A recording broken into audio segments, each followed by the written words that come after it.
Today we're tearing down the lonesome highways of Texas, past the ghost towns, flickering truck stoplights, and places that don't show up on any map. These aren't just stories. They're disturbing, true accounts. From real truckers who've seen things that defy explanation and sometimes reality. From rigs that whisper in the dark, to rest stops that vanish by daylight, to CB channels that scream long after they're unplugged, these 20 disturbing, true Texas trucker horror stories will shake you to your core. But before we hit the gas, here's something even more chilling. Most viewers make one big mistake. They leave without subscribing. And when you don't subscribe to Creepy Vibes, you miss out on the creepiest, spine-tingling tales the internet has to offer. So don't be one of them. Hit that subscribe button right now, because what you're about to hear, you won't forget. And while you're here, drop a comment below. Where are you watching from? What time is it there? Because here at Creepy Vibes, the horror doesn't wait for nightfall. Now buckle up, keep your hands on the wheel, and whatever you do, don't stop driving. This is 20 disturbing true Texas trucker horror stories, and it starts now.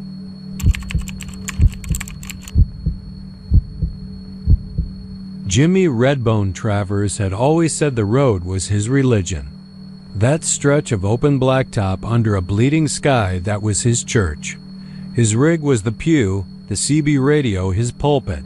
For 22 years, he'd run the highways from Georgia to California and back again, chain-smoking unfiltered Camels, living off vending machine coffee and stale burritos. He'd seen things flip semis on fire, a man crawling on a gravel shoulder with his legs bent the wrong way, a hitchhiker, who vanished between mile markers. But Redbone was a believer in logic, in diesel, in rubber meeting asphalt. That belief died somewhere past mile marker 206 on I-10. It was mid-October, one of those strange Texas nights when the desert turns cold enough to bite through denim. Redbone had just crossed out of Fort Stockton, headed east with a load of tractor parts bound for Baton Rouge. He passed the old rest stop that hadn't had working lights since Clinton was president, and that's when his CB lit up. No warning. No breaker. 19. No friendly jabber about weather or westbound Smokies, just screaming.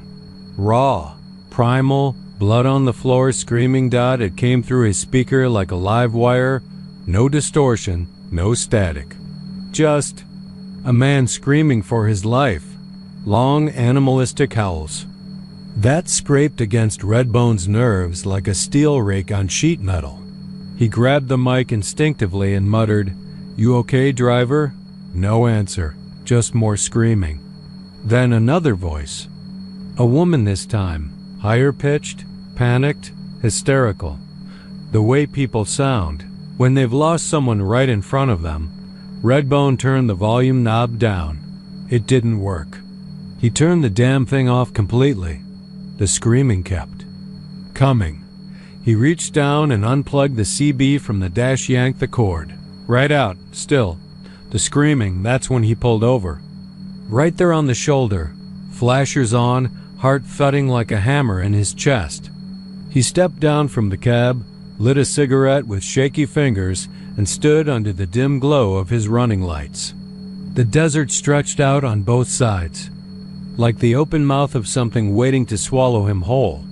Nothing but creosote bushes, cracked earth, and the rustle of cold wind. But inside the cab, the screaming hadn't stopped. It was fainter now, like it was behind glass or underwater, but still there. He paced, muttered to himself, thought about calling dispatch, but what would he say? "Hey Marla, got some ghosts in the CB?" He climbed back into the truck, stared at the unplugged radio like it might grow fangs. He sat in the driver's seat, hands on the wheel, and just listened. The screaming faded after a while, like it was being pulled backward through a long tunnel. Then nothing. Just the tick of the engine cooling and the occasional creak of the frame. Redbone didn't sleep that night. He drove and drove hard. Didn't stop until the sun came up over San Antonio. Didn't tell anyone. Didn't even put it in his log, but it wasn't over. The next time was 3 nights later. He was hauling freight north on 287 and hadn't been anywhere near 206, and still just after midnight, his CB crackled to life on its own. Same channel, same screams. Only now, there were voices in the background, whispering, chanting maybe. He couldn't make out the words, but they slithered through the speakers like smoke, oily and cold. Redbone started keeping the CB off. Didn't matter. The sounds came anyway. He started seeing things. People on the roadside with no faces. A little girl standing by a cactus in the middle of the desert, barefoot in a white nightgown, mouthing something he couldn't hear. One night in Arizona, he looked in the side mirror and saw someone sitting in his sleeper, a dark shape, just sitting there. He pulled over, flung the door open, searched the cab top to bottom with a tire iron in hand. Nothing after that. He stopped sleeping in the truck. And then came the others. One by one, drivers started talking. Quiet at first. Nervous laughs over diner coffee. Stories told between bites of pie and drags of smoke. Screaming on Channel 19, always at night. Always near 206. One guy, Toothless Joe, drove his rig straight into a ditch and kept saying, "She was in the seat next to me," over and over. He hadn't had a passenger. Another trucker, a woman named Jolene, ripped the radio out entirely and threw it onto the pavement. Said it was whispering her dead sister's name. She hasn't driven since. Redbone finally told someone, an old-timer, named Dutch, who used to run radar jammers for fun back in the day. Dutch just nodded real slow and said, "That stretch of road wasn't always there. Cut through old land, sacred land. Heard some tribe once called it the Morning Trail. Sad. If you walk it at night, you hear the souls of those who died unjustly." Redbone didn't believe in spirits, didn't believe in hell, but he knew what he heard. He still hears it sometimes. No CB, no truck, just that screaming somewhere behind his ears, like a dream that crawled too deep to shake loose.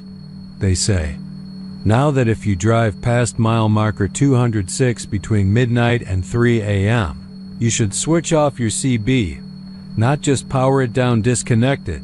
And if you hear something anyway, don't stop. Don't talk. Don't look in the mirror.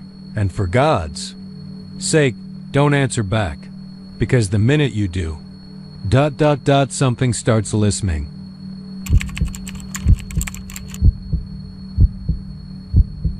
Ben Harlan didn't talk much. Not anymore, at least. A man who drove nights long enough eventually learned that silence was a safer companion than a CB full of drunks, ghosts and liars. He'd been a trucker for 17 years, hauling everything, from cattle to circus props, and he'd only broken 2 rules in all that time. Never pick up hitchhikers after midnight, and never take a load without paperwork. But money talks louder than caution, especially when you're 6 months behind on mortgage payments and your ex-wife's lawyer keeps calling. That's how he found himself at a diner parking lot just outside Odessa, sipping black coffee from a chipped mug while a man in a denim jacket with no sleeves and no name handed him an envelope, thick with cash and a slip of paper with nothing but 2 words scrawled in red ink. Don't stop. Ben followed the stranger outside, past the diner's flickering neon sign and toward the back lot where an old Peterbilt 379 waited, matte black with streaks of rust down the doors and windows, tinted so dark they looked like holes in space. The trailer hitched to it was worse 32 feet long, unmarked, welded shut with thick steel bands. No serial numbers, no barcodes, no stickers, not even a manufacturer's nameplate. Load sealed. Drive straight through to Baton Rouge. No stops. Don't answer the radio. Don't open the trailer. "Whatever happens," the stranger had said, voice low like the wind crawling through a graveyard, "you make sure it gets there before dawn." Ben had nodded. Easy money. A quiet hall. He didn't even ask what was inside. That night, the road was wide and empty, just I-10 stretching east like a vein through the heart of darkness. He had a thermos of black coffee, a pack of smokes, and the hum of tires under the cab to keep him company. Around mile marker 206, the CB crackled to life on its own, static. Then a voice. "Ben ... turn around ... He froze.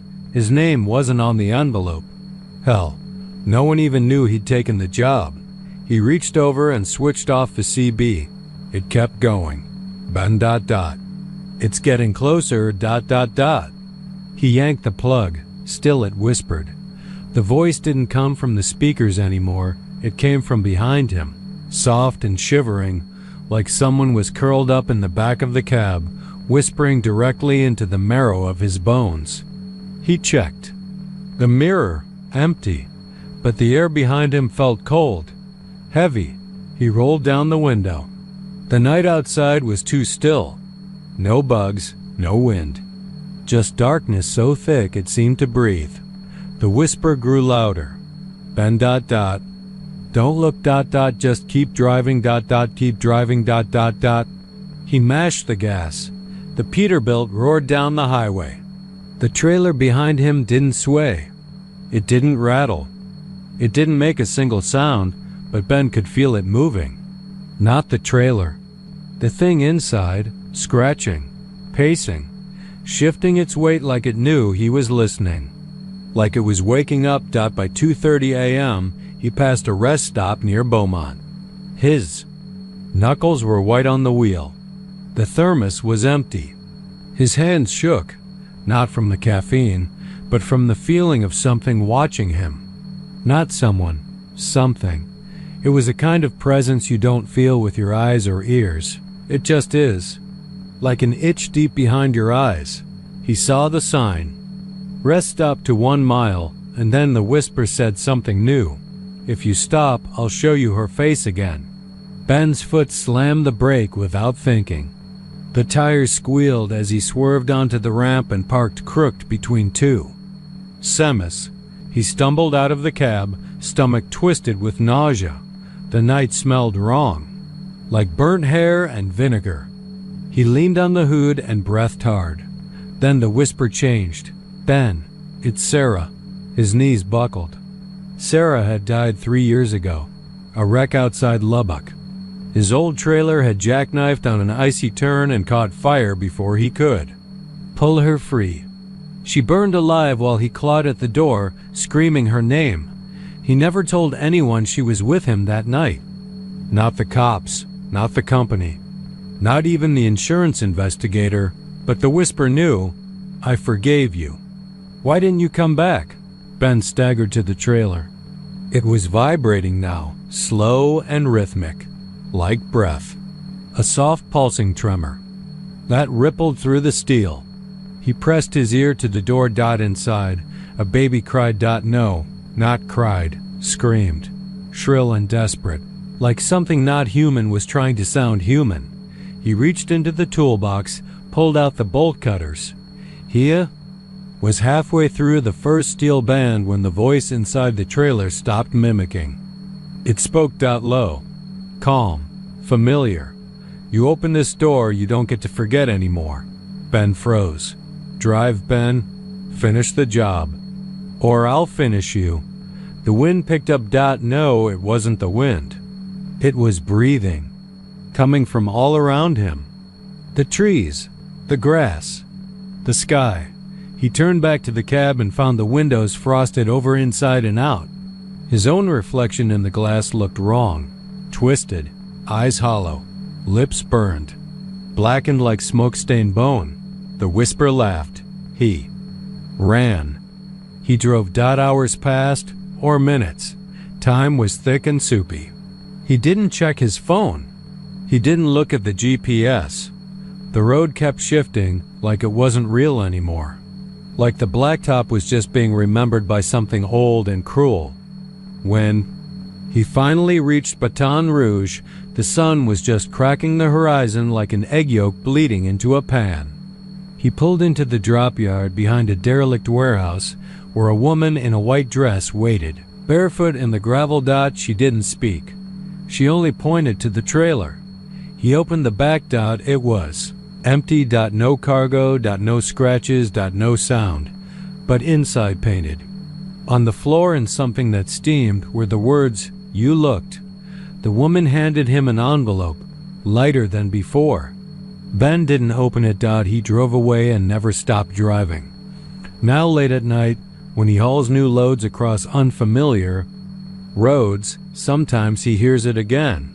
From the back of the trailer, from the edge of the woods, from the CB, even when it's unplugged. Ben ... turn around. I'm still in here ... But he never looks back. Not anymore. Because once you open the trailer, it never really closes.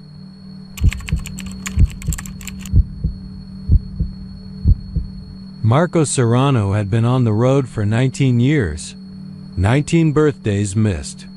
19 wedding anniversaries turned into long-distance calls. 19 Christmases spent in trucks stopped diners eating mashed potatoes out of a microwave tray. He told himself it was the price of providing. Told himself he was doing it for his family. Told himself he'd make it up to them next year. But now, even that felt like a lie. It was a Tuesday or maybe a Thursday. He couldn't remember. That part of Texas, the stretch of back highway between Bollinger and Brady, was just gray lines and broken fences. It was past midnight. The sky was moonless.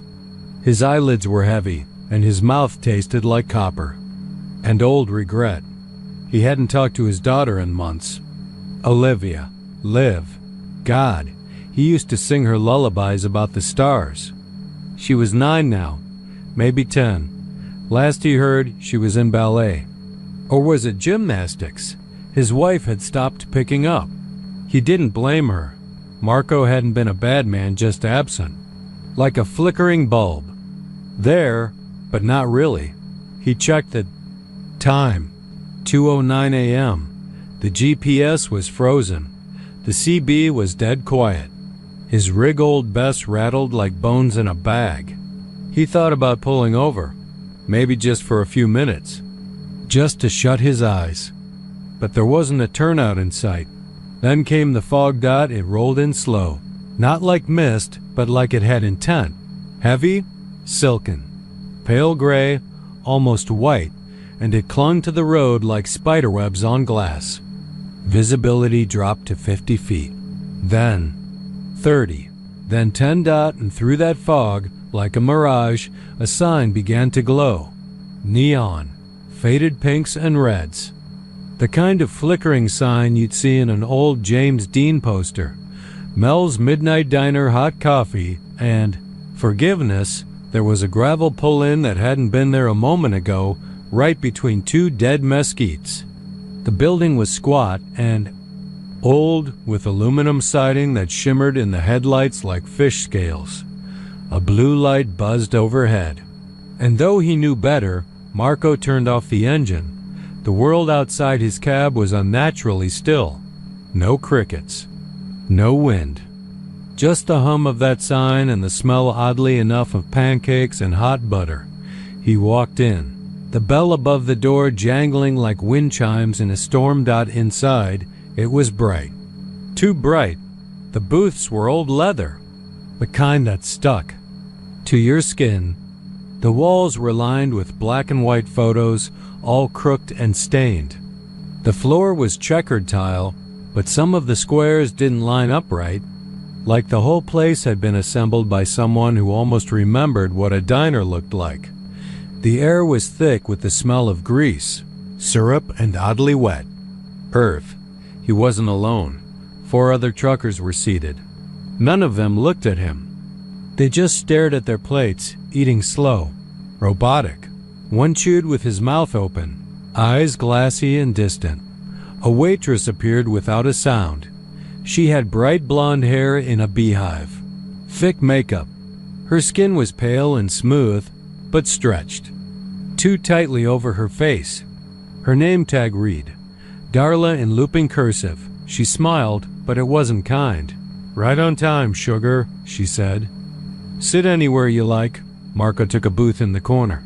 The seat was still warm. Darla returned without asking for an order. She placed a plate in front of him. Pancakes, sausages, syrup so thick and dark it looked like motor oil. And a steaming cup of black coffee that smelled like nostalgia. He was starving. He took a bite. And it was divine. Soft, buttery pancakes. Sweet syrup. The sausage cracked with spices and smoke. He couldn't remember the last time food tasted like this. And then just as he swallowed the third bite, something shifted. A sensation behind his eyes. Like a soft pluck on the strings of his brain. It didn't hurt. But something was gone. He tried to recall his daughter's birthday. It wouldn't come. He reached for his coffee, sipped. And it happened again. A memory vanished. His wedding day. The smell of jasmine in her hair. The exact shade of her lipstick. Gone. Across the diner, the truckers kept eating. One let out a low moan, like someone halfway between sleep and sobbing. Marco dropped his fork. "Something wrong?" Darla asked, still smiling. "What is this place?" She leaned in close. Her breath was like peppermint and something else, wet leaves maybe, or grave dirt. "Mel's," she whispered. "You came here for forgiveness. You eat, you forget. Simple as that." "I didn't agree to this," Marco said, trying to rise. "Oh, but you did." She gestured to the check. Written on the slip in red ink. One plate, one memory, no refunds. The bell above the door rang again. Another trucker walked in. Pale, hollow-eyed. Marco grabbed his keys and stumbled out. The fog outside was thinning. The neon sign flickered, 238. He fired up Old Bess and hit the highway. No GPS, no service, no sound but the engine. He kept driving until the sun rose like blood on the horizon. At a Shell station north of Coleman, he stopped to fill up. The cashier, a young woman chewing gum, asked for his name to punch in his rewards card. Marco opened his mouth, but there was nothing there. Not his name, not his past. He tried to remember a face. Any face. There was only fog. Back on the road, his CB crackled to life for the first time. In hours. Channel 19. A voice, a whisper. Pancakes, still warm. He shut it off, but he knew. He knew he'd see that diner again. Maybe next month. Maybe in a year. Mel's always came back, $2.12 to $2.39, and the price was always the same.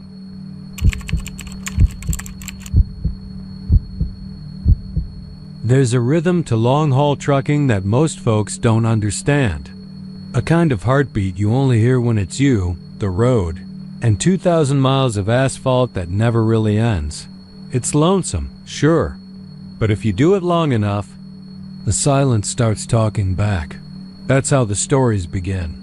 In the silence, you hear about Silverlode from the old-timers first, the ones with deep lines in their faces and eyes that don't blink as often as they should. Guys with arms like oak limbs and stories that carry the weight of truth under the grease and cigarette smoke. They don't tell you straight, not at first. They drop hints, warnings. They say, if you see a truck too clean to be real, too quiet to be legal, don't follow it. Or they say, if you're driving under a full moon and Channel 19 goes dead quiet, change your route. Most rookies laugh it off, and some never get the chance to regret that. Silverlode isn't a company. Truck. It's not even a rig you'll find in any lot, no plates. No dispatch. No record. But it always shows up when the moon is full, somewhere out there on the Texas highways, maybe near Sweetwater, maybe past El Paso, sometimes even skimming through the bayous of East Texas. He doesn't stay in one place. That's Part of the deal. No one knows his real name. They just call him Silverload because the whole truck gleams like it was dipped in mercury. Cab, trailer, stacks, everything. Even his tires shine, which shouldn't be possible. The thing is, you'll see it from a distance. It catches your headlights even when it's behind you. Reflects moonlight so bright it cuts through the fog like a hot knife, but it leaves no tracks. The asphalt doesn't remember him. Dust doesn't cling to him. Not even bugs splatter on his windshield. The first time I saw him, I thought it was a trick of the night. I was hauling produce from Laredo to Shreveport, third night on the road.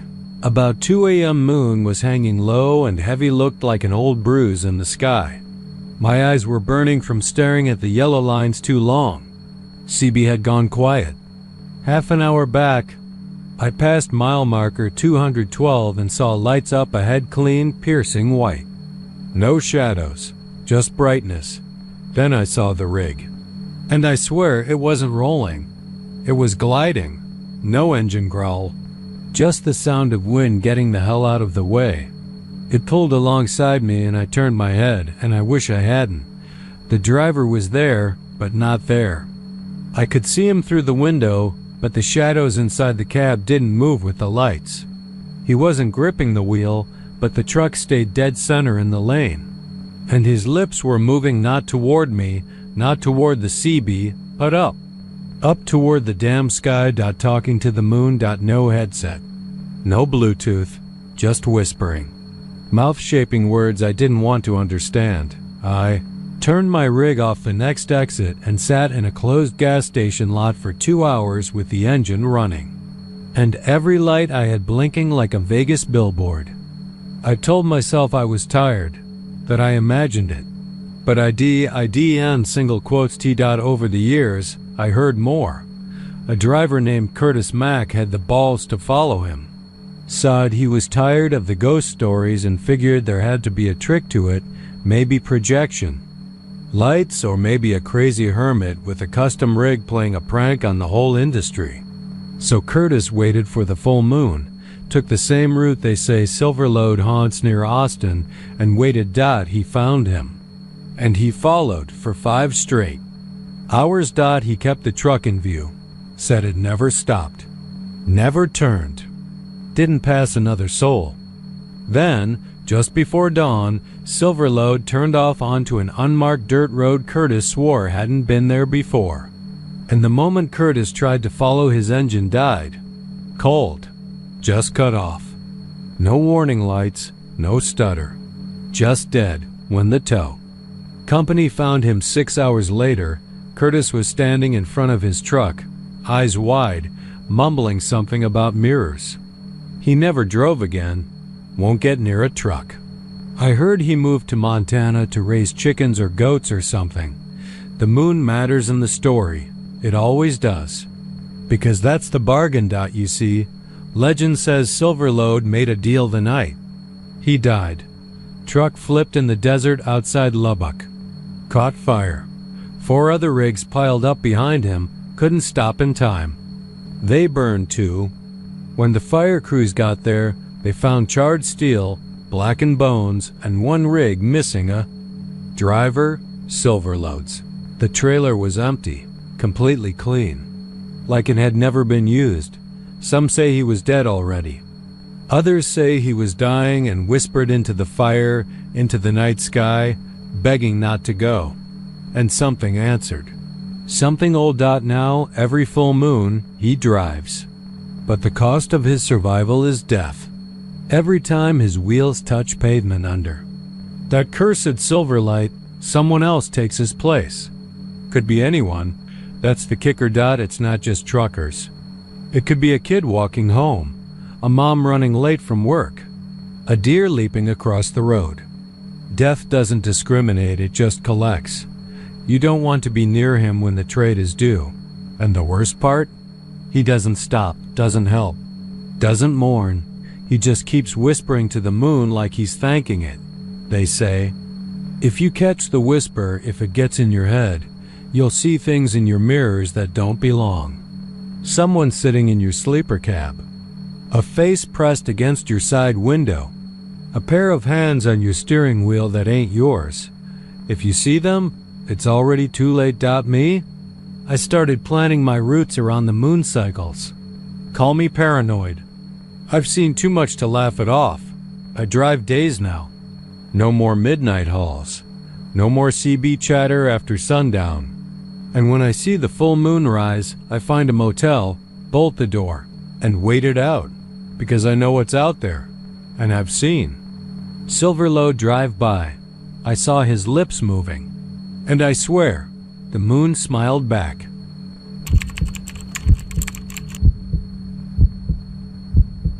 Hal Bexley had been the night supervisor at the Denton Freight Terminal for 14 years. He'd seen every kind of accident you could imagine: drunk drivers who smashed into dock barriers, meth heads trying to hotwire cabs, even a tornado.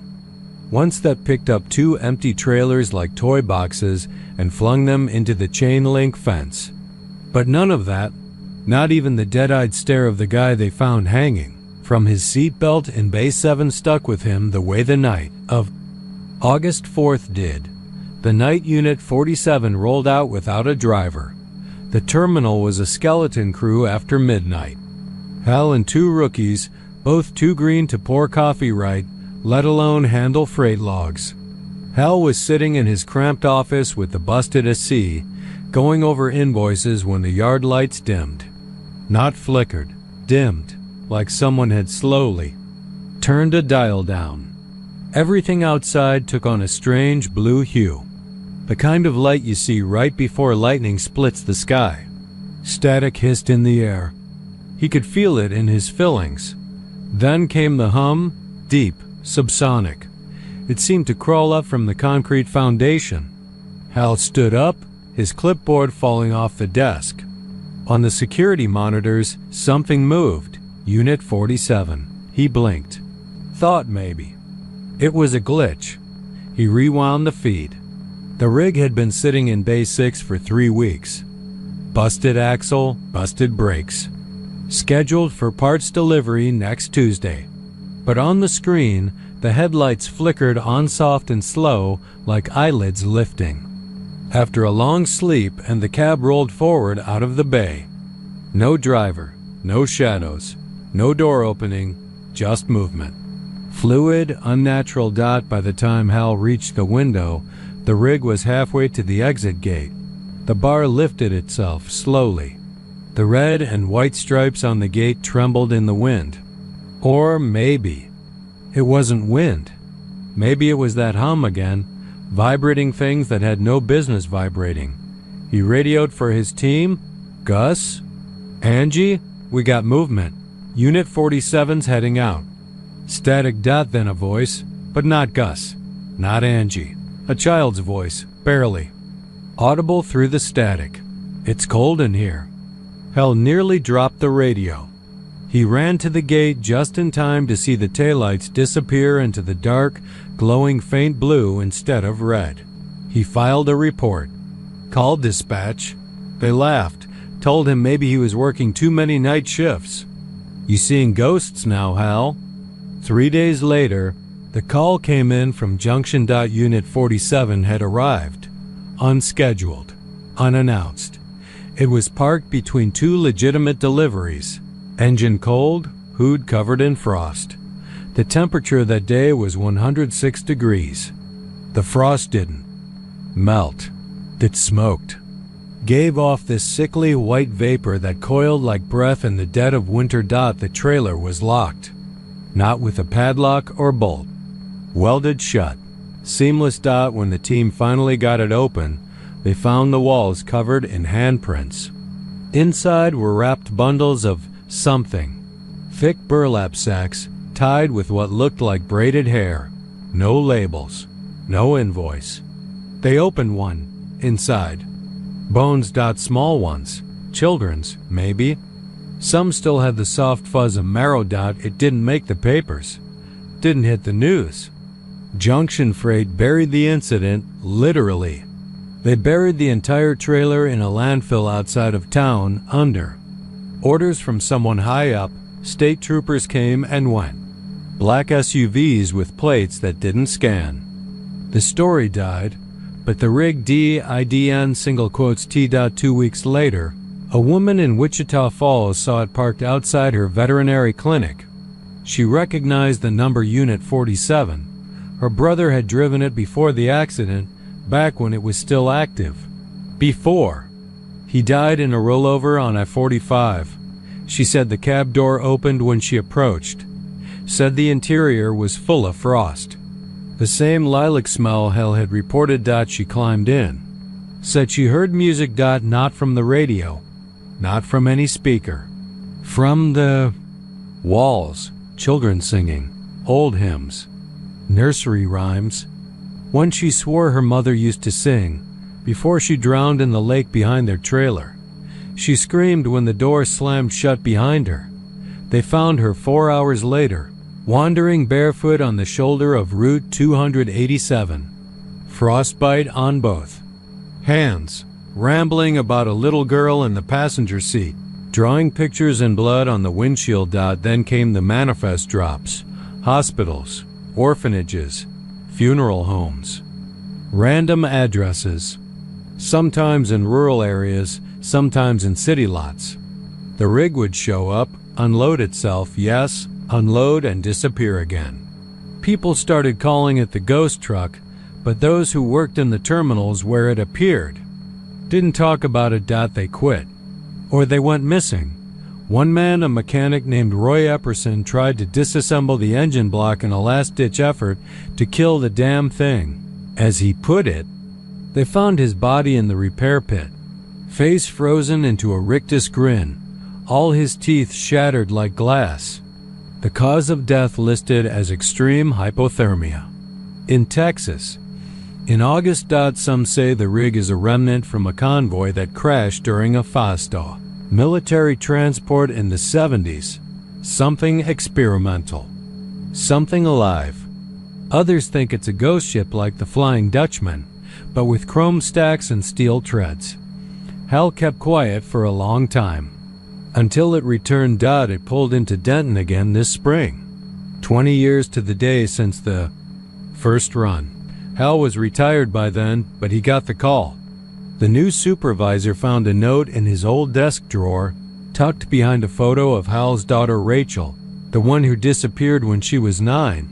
The note read, "If it comes back, don't open the trailer, don't talk to the cab, and whatever you do, never look in the mirrors. They don't reflect you, but someone always looks. Human curiosity is too strong." One guy said he looked into the side mirror and saw himself older, thinner, with deep cuts down both cheeks like a marionette smile. That version blinked before he did. Unit 47 still rides. Always between 2:43 and 3:17 a.m. Always alone. The frost follows. The blood gets thicker.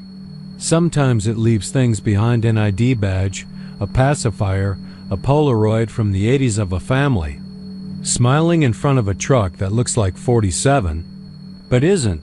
People go missing. And sometimes, if you stand near an off-ramp and the wind is just right, you can hear it humming. Unit 47 doesn't belong to any company now. It's not a vehicle anymore. It's a route, and it always completes delivery.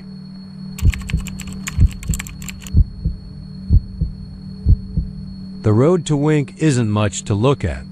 A long stretch of cracked blacktop framed by rust-colored scrub brush, nodding pump jacks like iron vultures pecking at the bones of the earth, and an open sky so wide it could swallow your thoughts whole, if you let it.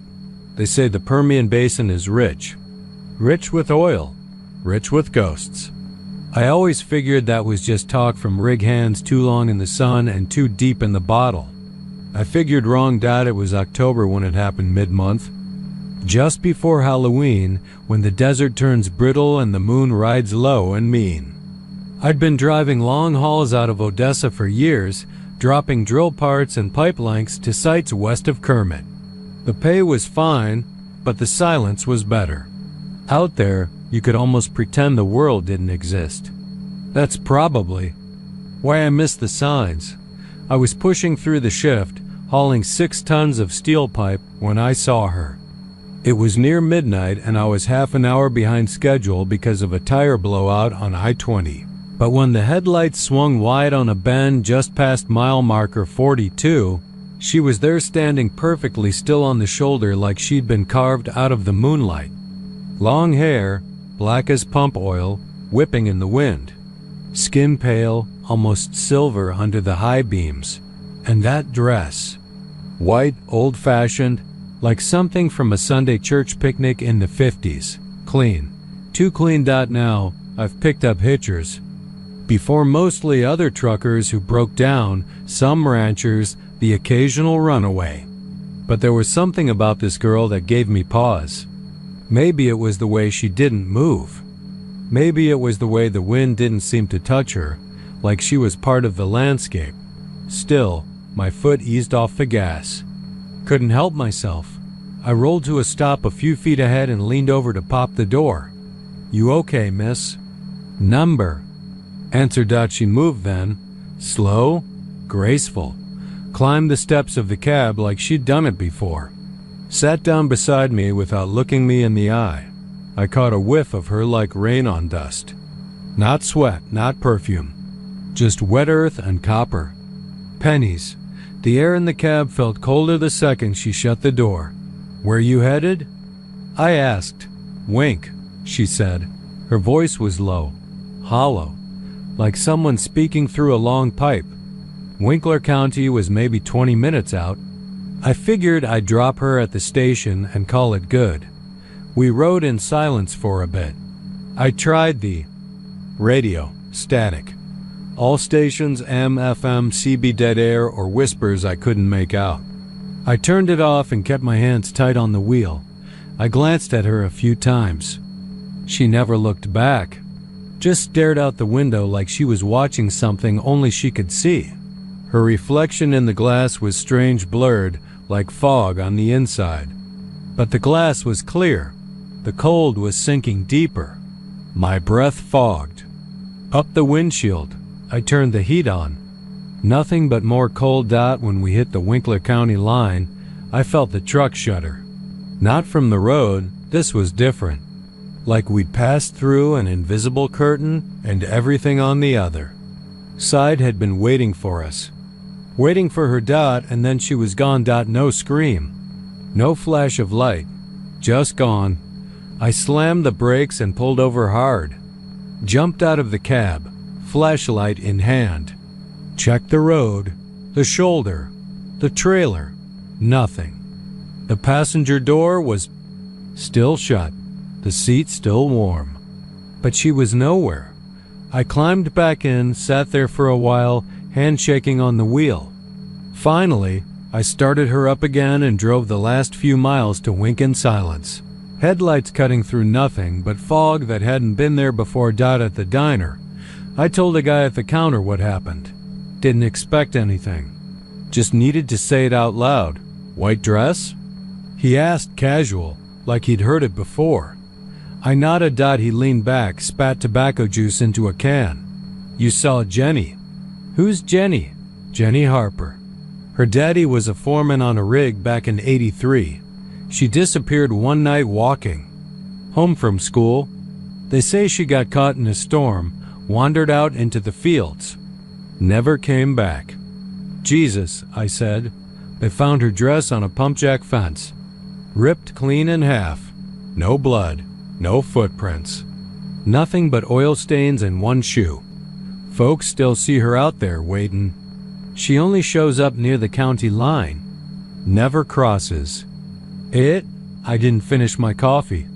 Got back in the truck and drove back to Odessa with the cab lights on and the heater blasting, even though it was near 70 degrees outside by then. I quit long-haul runs a month later. Picked up local warehouse work, nights only. But sometimes when I pass a mirror just right, I see something in the reflection beside me. Something white, something watching. If you're ever near Midland and you see a girl standing alone in the scrub, don't stop. Don't even slow down. Just keep your eyes forward, hands on the wheel, And whatever you do, ... Don single quotes to offer her a ride.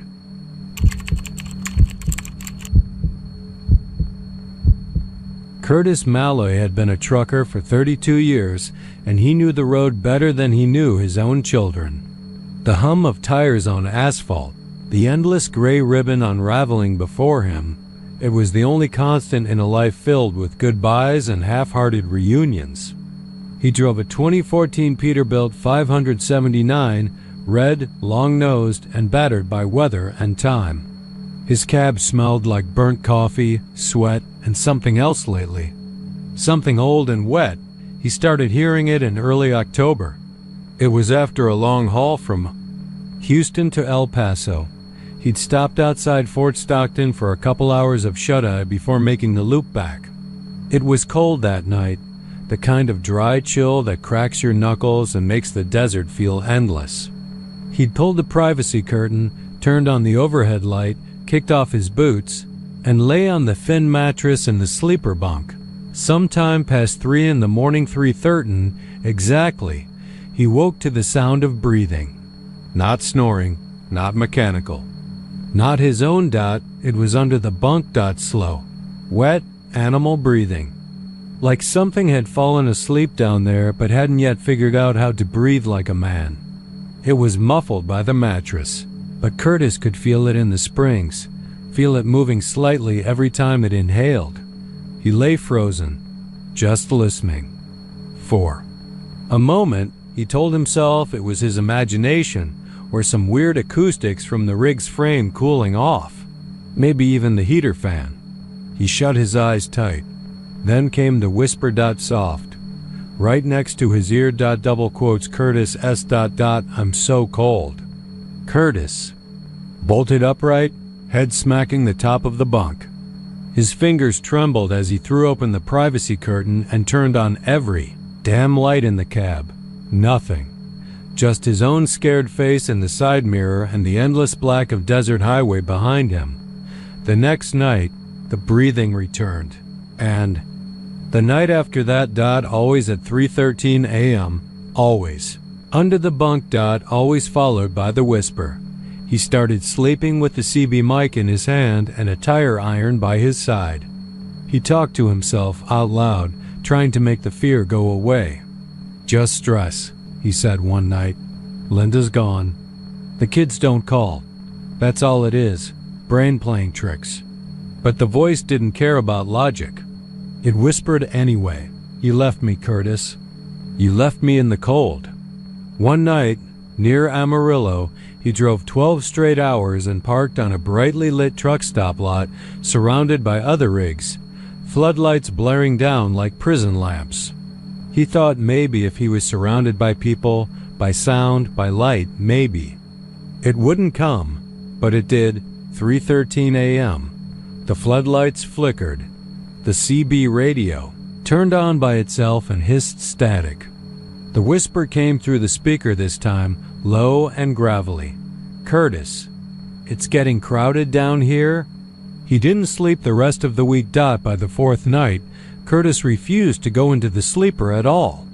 He sat in the driver's seat with the engine running, eyes bloodshot, window cracked just enough for fresh air. That's when he remembered a name. A boy named Danny Pike. Curtis had trained him back in '07. 20 years old, green as grass, scared of merging on 2-lane highways. Curtis had liked the kid, thought he had potential, but Danny had vanished one winter night on a run from Laredo to Corpus Christi. Truck found abandoned off Route 281, bunk torn to shreds from the inside. Police assumed hijacking. Curtis had always thought it was suicide. Until now. He went back to the Fort Stockton rest stop, parked in the same exact spot, pulled the curtain, sat on the bunk, wide-eyed.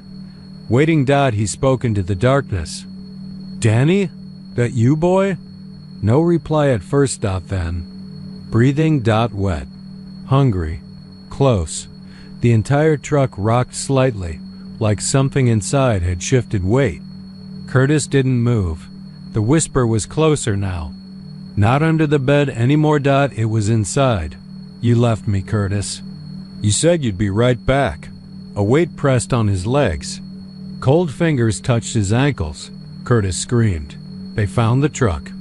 The next morning, engine still running. Doors locked from the inside. No sign of Curtis Malloy. The driver's seat was empty. A faint smear of blood on the window. And one message scrawled backward across the windshield, written in something brown and drying. The bunk is never empty.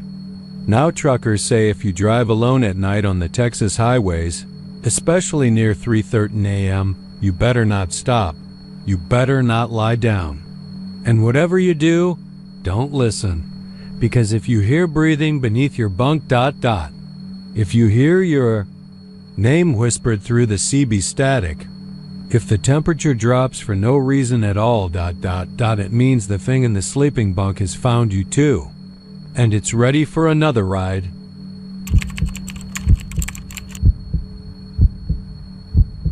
The Peterbilt was already there when the new guy pulled in just after 11:30, under a Texas sky that hung low and swollen like an overripe bruise. It sat like a sentinel at the far end of the cracked asphalt lot right beside the busted down security light that only flickered when it rained. There wasn't a single bug on its grill, not a speck of road dust on its candy apple red paint. It looked fresh off the showroom floor, but no one could ever remember seeing it drive in. New guy's name was Devin Cole, just turned 30. Lanky, pale, a tattoo of a ghost peeking out from under his sleeve, something he got back in Amarillo when he was too drunk to question his friends and too lonely to care. He was hauling refrigerators for a fly-by-night outfit that paid late and treated drivers like ghosts. That night, he'd pulled off Route 290 just to get some sleep and stretch the ache in his spine. The truck stop was called Grady's, though the sign had lost most of its letters. Just a tired G, a hanging R, and a neon open sign that buzzed. Like a dying fly, he parked in the back near the fuel island, facing the red peak. Didn't think much of it at first. Big rigs all looked a little ghostly at night. All that chrome and silence. But the first time he heard the sobbing, it was like someone punched the air out of his lungs. It started around midnight. Not a wail. Not the kind of crying you hear in bar fights or in hospital waiting rooms. No, this was childlike. A soft, whimpering sadness. The kind of sound that tugged at something primitive in your gut, the need to find the source, to comfort it, to make it stop. Devin froze mid-bite of a stale microwave burrito. The sound wasn't coming from the convenience store speakers or the alley or the payphone still bolted to the brick wall like an ancient artifact. It was coming from the red Peterbilt. He walked closer, every step heavier than the last. His boots made dull thuds on the oil-slicked pavement. The closer he got, the clearer the crying became. Not just sad, destroyed. Like someone trapped between two worlds and torn in half by the space between. He peered into the cab. No one inside. The interior was pristine. Too pristine. Not a scuff on the wheel. Not a coffee stain. The CB mic hung, limp from the console like a dead snake. The passenger seat held only a faded photo taped to the glove box curled at the corners from time, but protected like a relic. The woman in the photo had soft blue eyes and a smile that could melt asphalt. There was a bouquet of yellow daisies in her hands. Behind her, a Peterbilt. That Peterbilt shone in the sun like a fire engine polished for a parade. Devin stepped back. Something didn't feel right. The crying had stopped. He went back to his cab and tried to sleep. At 2:11 a.m. It started again. This time louder. It didn't sound like one person anymore. It sounded like a duet. Two voices, one grieving, one pleading, intertwined, male and female, calling for each other across some invisible canyon of despair. Devin bolted upright, knocking over his thermos. He rubbed the window clear with his sleeve and stared. The Peterbilt's fog. Lights flickered once, just once. He didn't sleep that night. The next morning, he asked the old woman at the counter, Miss Luann, who'd been working the graveyard shift since Jimmy Carter was in office, what the deal was with that red Pete. Her face went gray. She looked over both shoulders like someone might be listening. "That truck belonged to Jacob Meeks," she said, voice dry as paper. "Used to come through here all the time with his wife, Eliza. She'd sit shotgun, wave to folks like she was Miss Texas herself. Sweet woman. They'd been married since high school. High school, imagine that." Luann shook her head and stared out the window. One night, this was about 10 years back, they were hauling antique furniture through a storm. Black ice got 'em near College Station. Trailer flipped. Cab rolled. Jacob got thrown. Eliza didn't. She got caught under the cab. Took the fire crew 4 hours to cut her out. By then, she didn't finish the sentence. Jacob came back here 2 weeks later, Luann said. Parked the truck right where it sits now. Saw he couldn't drive it no more. Said it still smelled like her perfume. Lavender and something metallic. Left it running. Walked into the woods. Never saw him again. Devin didn't say a word. Just nodded that night. He parked further away. Didn't help. The crying came again. Not from inside the cab, but inside his cab, from the sleeper from under the bunk. He drove out of there fast. Didn't even fuel up. Took the fine from dispatch. Didn't matter. Over the next few months he heard the stories. From other drivers, some swore the truck moved at night. Some said if you knocked on the door, it knocked back. One guy claimed he saw a woman's face in the side mirror looking at him. Not a reflection. Looking at him. They all said the same thing. The truck cried. Every night. Like a broken lullaby echoing through a machine that didn't want to forget. It's still there. Red as blood. Perfect as the day it was built, if you go looking. For it, bring something to cover your ears, and never ever open the door. Because if you do, you might just find Eliza's hand in yours, and she'll ask you to drive. Not far. Just a little ways. Back to the place where the ice was. Back to the curve. Back to the moment.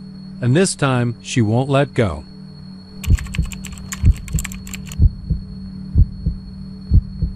They say every highway has a ghost story. But Route 66, the broken stretch that curves west through the flat, dying hills between Abilene and Sweetwater, that one doesn't have a story. It has a warning. 1 mile marker, a busted up thing. Listing like a drunk and scorched black at the base, marks the spot. Mile 66, or what's left of it. Most truckers know the rule by now. When you see the rusted marker leaning out of the scrub brush like a crooked finger, you pull over. You leave something. Doesn't have to be fancy. Some guys drop a quarter. Others leave cigarettes, a pocket knife, or a swig of whiskey poured into the dirt. A few leave little crosses made of matchsticks. Hell, I once saw a guy leave a torn-up photo of a woman with her face scratched out. The rule ain't about what you give. It's about the fact that you give. Because if you don't, flatbed 66 rides, I didn't believe it either. Not really.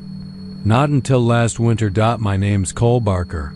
Been driving big rigs since I was 22. Started on gravel in North Dakota. Worked my way south. 1 mile of loneliness at a time. By the time I hit 40, I'd put more miles behind me than most folks do in 3 lives. Thought I'd seen it all: burnouts, car fires, twisted deer bodies on night runs, even a guy hanging from an overpass once. Thought nothing could scare me anymore. Thought wrong. It was February, cold enough that the highway cracked under your tires and your breath felt like glass. I was hauling a load of steel rods out of Dallas, bound for Las Cruces. Tight deadline. My dispatcher was a prick and the company didn't care about brakes, just drops. I hit Route 66 around 11:30 p.m. Moon was out full, yellow as a smoker's tooth, hanging just low enough to make everything feel wrong. I remembered hearing something about that stretch. A rumor on a Facebook group for truckers, and once from a twitchy old guy at a love station off I-20. "Don't blow through 66 without paying," he'd said, eyes flicking back and forth like a rabbit in a coyote den.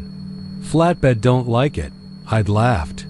Called it Texas Voodoo Dot, so when I hit that warped green mile marker looked more like a melted sign than anything the dot would leave standing, I did what I always do. I spit out the window, adjusted my seat, and kept rolling. Didn't stop. Didn't offer dot at first. Nothing happened. The wheels hummed.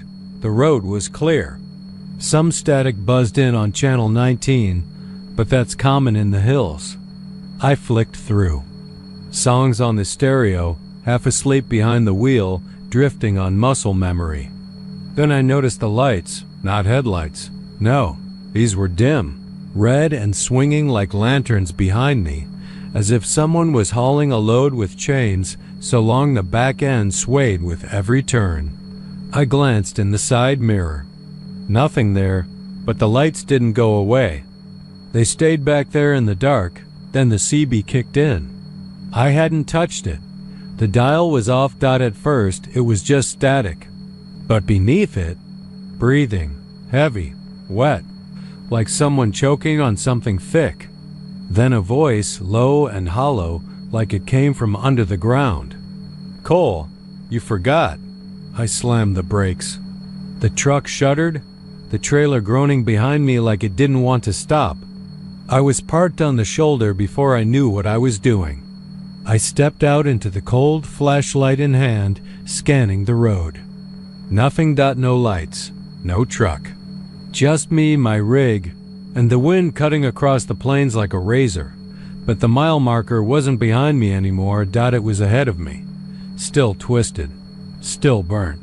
Still standing there, even though I knew I had already passed it 20 minutes ago. My heart stuttered. I climbed back in the cab, locked the doors, and took off. This time the lights followed closer. The voice came again, louder. "Leave something, or I'll take everything." The steering wheel trembled in my hands. I looked at the mirror again, and this time I saw it. The rig. Old school flatbed, no trailer, no load. Just a cab, shining like polished bone, rolling silently over the blacktop. No headlights, no grill. The front was crushed, like it had rammed into a mountain and kept going anyway. And the windshield? Spiderwebbed and leaking black smoke that pulsed like lungs. I punched the accelerator, hit 80, then 90. My engine whined, tires singing as the asphalt blurred beneath me. The rig didn't slow. It didn't speed up. It just stayed back there, always the same distance, like it was waiting for me to make a mistake. I radioed dispatch. Silence. I tried 911. Static. That single quotes S when the cold came in. Not from outside, from the vents. Frost spread across the dashboard, over the gear shift, up my fingers. My teeth chattered. My breath turned into a white fog, and the cab began to fill with the smell of burning hair. I screamed, reached into the glove box. I didn't know what I was looking for. A token, maybe. Something to leave. All I found was a metal dog tag from my dad's army days, something I always carried for luck. I held it in my palm, sweating and shivering, and the voice came again. "Stop the truck." I did. Pulled over at the next turnout. Fell out of the cab. Dropped the tag into the dirt at the edge of the mile marker. Then I ran. I didn't look back until I got 20 paces away. When I turned, the marker was gone. So was the rig. Just an empty stretch of road, silent and black. I slept in the truck that night with the lights on. Didn't drive again for 2 weeks. When I finally told someone, an old guy named Dwayne I met at a roadside diner near Amarillo, he didn't laugh.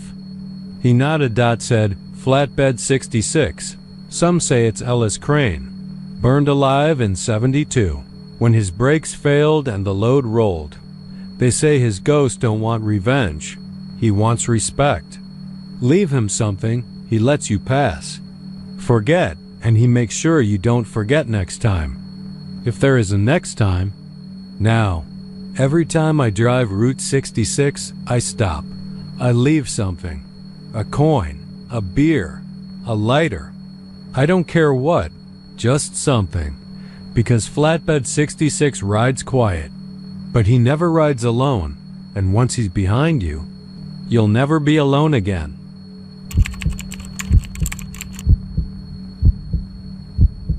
They call it the last stop because once you've been there, you're not the same. You might still walk, talk, even smile at the waitress at your next diner break.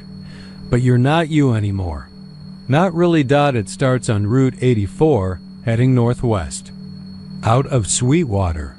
Long stretches of nothing. No trees, just scorched grassland and fence posts sticking out of the dirt like broken bones. Wind howls here, even when the air is still. Old-timers say the wind carries things. Whispers.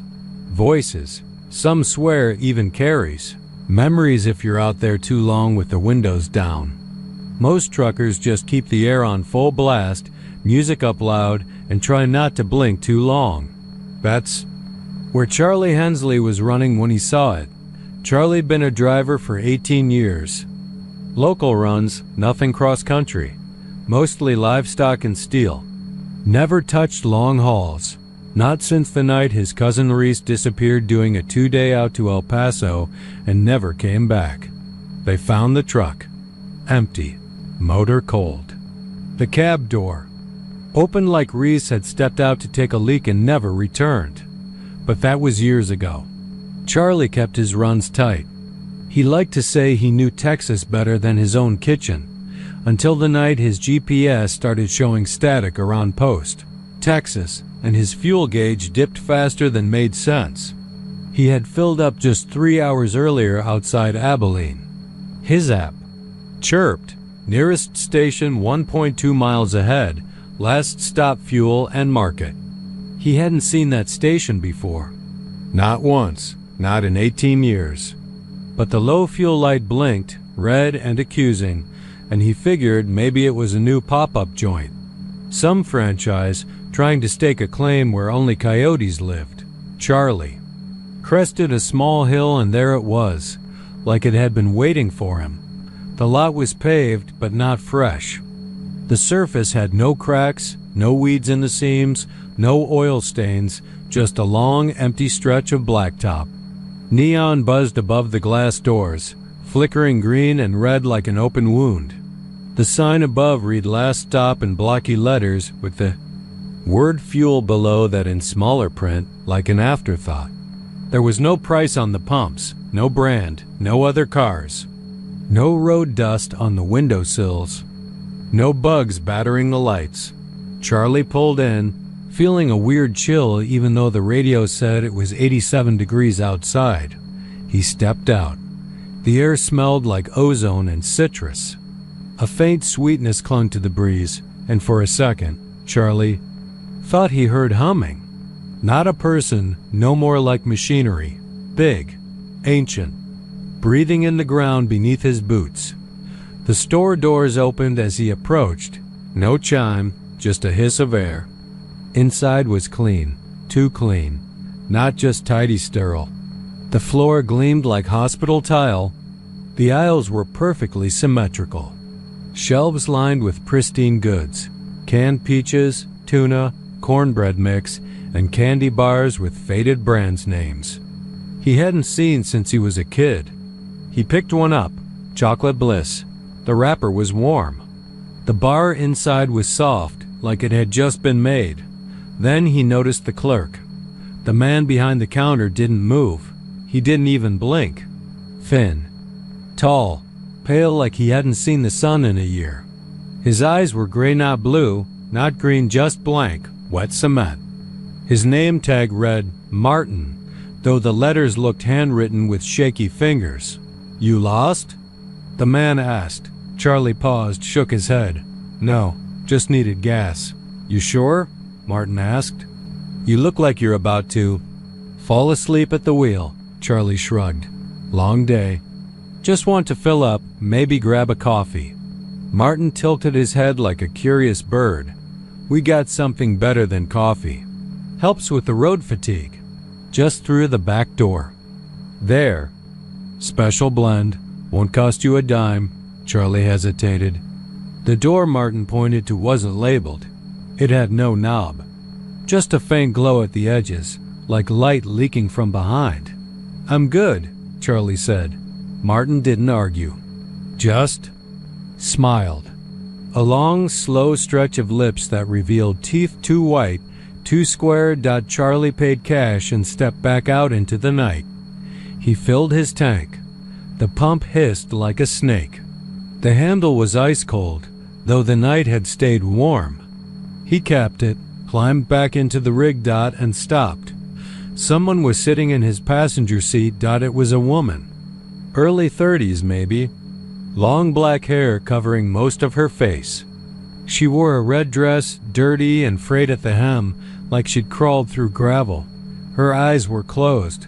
Ma'am? Charlie said. You all right? She didn't answer. Just whispered something. It was so soft he leaned closer. Don't drink the coffee, she said. He looked back toward the store. The lights were off. The doors were gone. The whole station vanished. Like it had been ripped out of space and stitched somewhere else.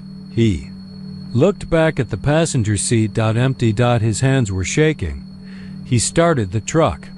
The engine roared to life, louder than he remembered, like it had been holding its breath. He pulled out, gravel spitting under the tires, and didn't stop until he hit Lubbock's lights 3 hours later.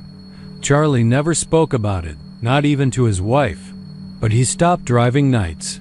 Started working in the yard, fixing engines, instead of hauling freight. Said his eyes weren't what they used to be. Said the road wasn't what it used to be. He didn't lie. The road changed him. People still report that gas station. It shows up just when you're about to drift off, when your eyes blur and your memories feel thin, when you're just tired, enough to make a mistake. And if you go inside, if you walk through the back door where Martin points, you come out changed. The truckers who go in, they always drive on. But their eyes are darker, their voices hollow. Some say they don't blink anymore. Some say they don't sleep. One man was pulled over outside shallow water, and the cop said the driver never opened his mouth, just handed over a license made of something like black bone. Said it was cold to the touch. No one's seen that officer since. So if you're running west through Texas at night and your gas light flickers, don't trust the glowing sign. Don't trust the fresh paint or the smiling man behind the counter, because it's not a station. It's a door, and what's behind it wants to drive forever.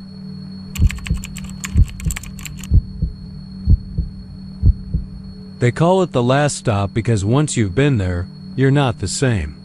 You might still walk, talk, even smile at the waitress at your next diner break, but you're not you anymore.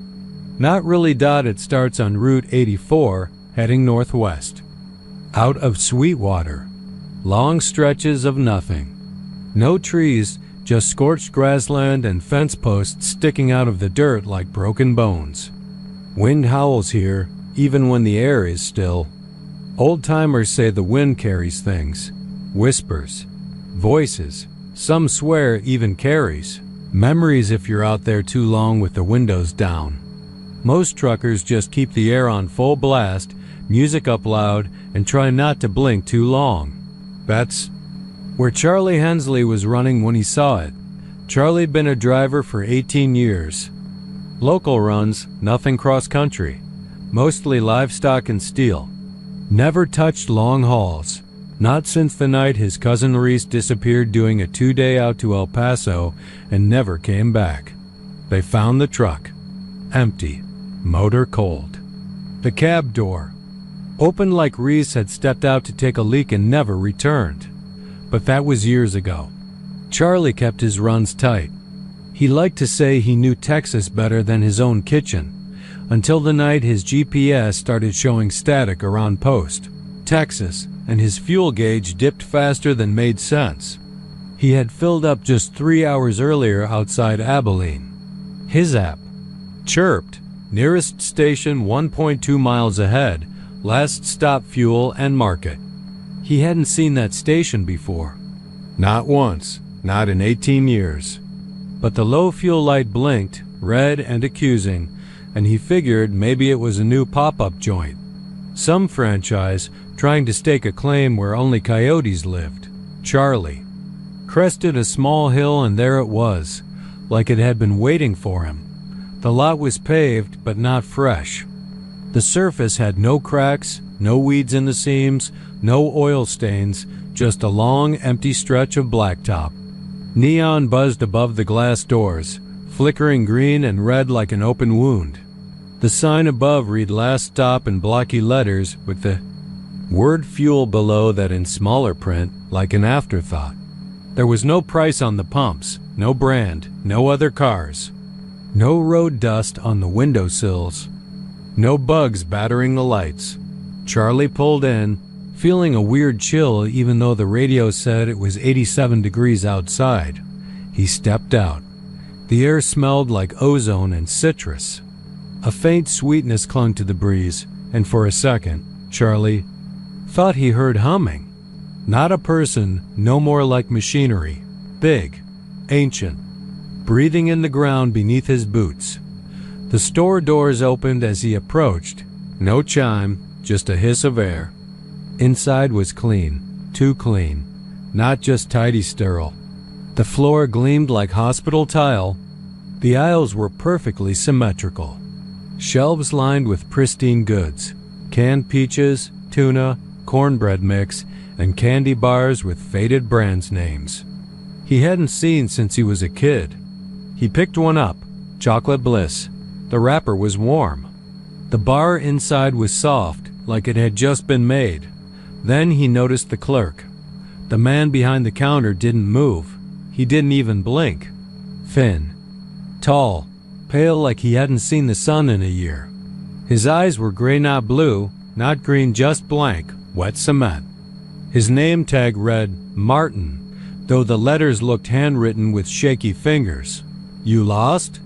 the man asked. Charlie paused, shook his head. "No, just needed gas." "You sure?"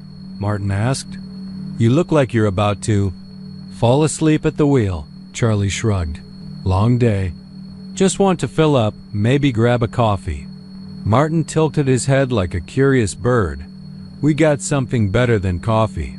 Helps with the road fatigue. Just through the back door. There. Special blend. Won't cost you a dime." Charlie hesitated. The door Martin pointed to wasn't labeled. It had no knob. Just a faint glow at the edges, like light leaking from behind. "I'm good," Charlie said. Martin didn't argue. Just smiled. A long, slow stretch of lips that revealed teeth too white, too square. Charlie paid cash and stepped back out into the night. He filled his tank. The pump hissed like a snake. The handle was ice cold, though the night had stayed warm. He capped it, climbed back into the rig. And stopped. Someone was sitting in his passenger seat. It was a woman. Early 30s maybe. Long black hair covering most of her face. She wore a red dress, dirty and frayed at the hem, like she'd crawled through gravel.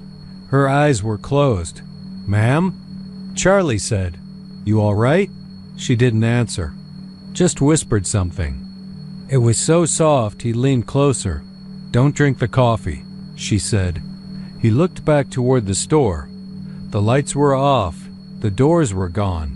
The whole station vanished, like it had been ripped out of space and stitched somewhere else. He looked back at the passenger seat. Empty. His hands were shaking. He started the truck. The engine roared to life, louder than he remembered, like it had been holding its breath. He pulled out, gravel spitting under the tires, and didn't stop until he hit Lubbock's lights 3 hours later. Charlie never spoke about it, not even to his wife, but he stopped driving nights. Started working in the yard, fixing engines, instead of hauling freight. Said his eyes weren't what they used to be. Said the road wasn't what it used to be. He didn't lie. The road changed him. People still report that gas station. It shows up just when you're about to drift off, when your eyes blur and your memories feel thin, when you're just tired, enough to make a mistake. And if you go inside, if you walk through the back door where Martin points, you come out changed. The truckers who go in, they always drive on. But their eyes are darker. Their voice is hollow. Some say they don't blink anymore. Some say they don't sleep. One man was pulled over outside shallow water, and the cop said the driver never opened his mouth, just handed over a license made of something like black bone. Said it was cold to the touch. No one's seen that officer since. So if you're running west through Texas at night and your gas light flickers, don't trust the glowing sign.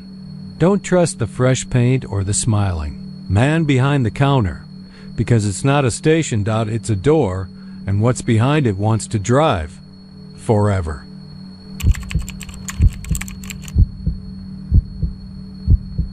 No one knew where the black rig came from. It wasn't on any manifest. No tags. No vangs scratched onto the frame. The cameras at the truck stop on Route 67 caught it at exactly 2:46 a.m. on a Thursday, gliding up to the diesel pump like it had been there 100 times before, even though none of the workers recognized it. That pump had been down for 3 weeks. Power line got hit by a windstorm. No juice, just an empty island with an old squeegee, a cracked ashtray, and a nest of brown widows inside the pump panel. But on that grainy black and white footage, the pump lit up like Christmas the 2nd.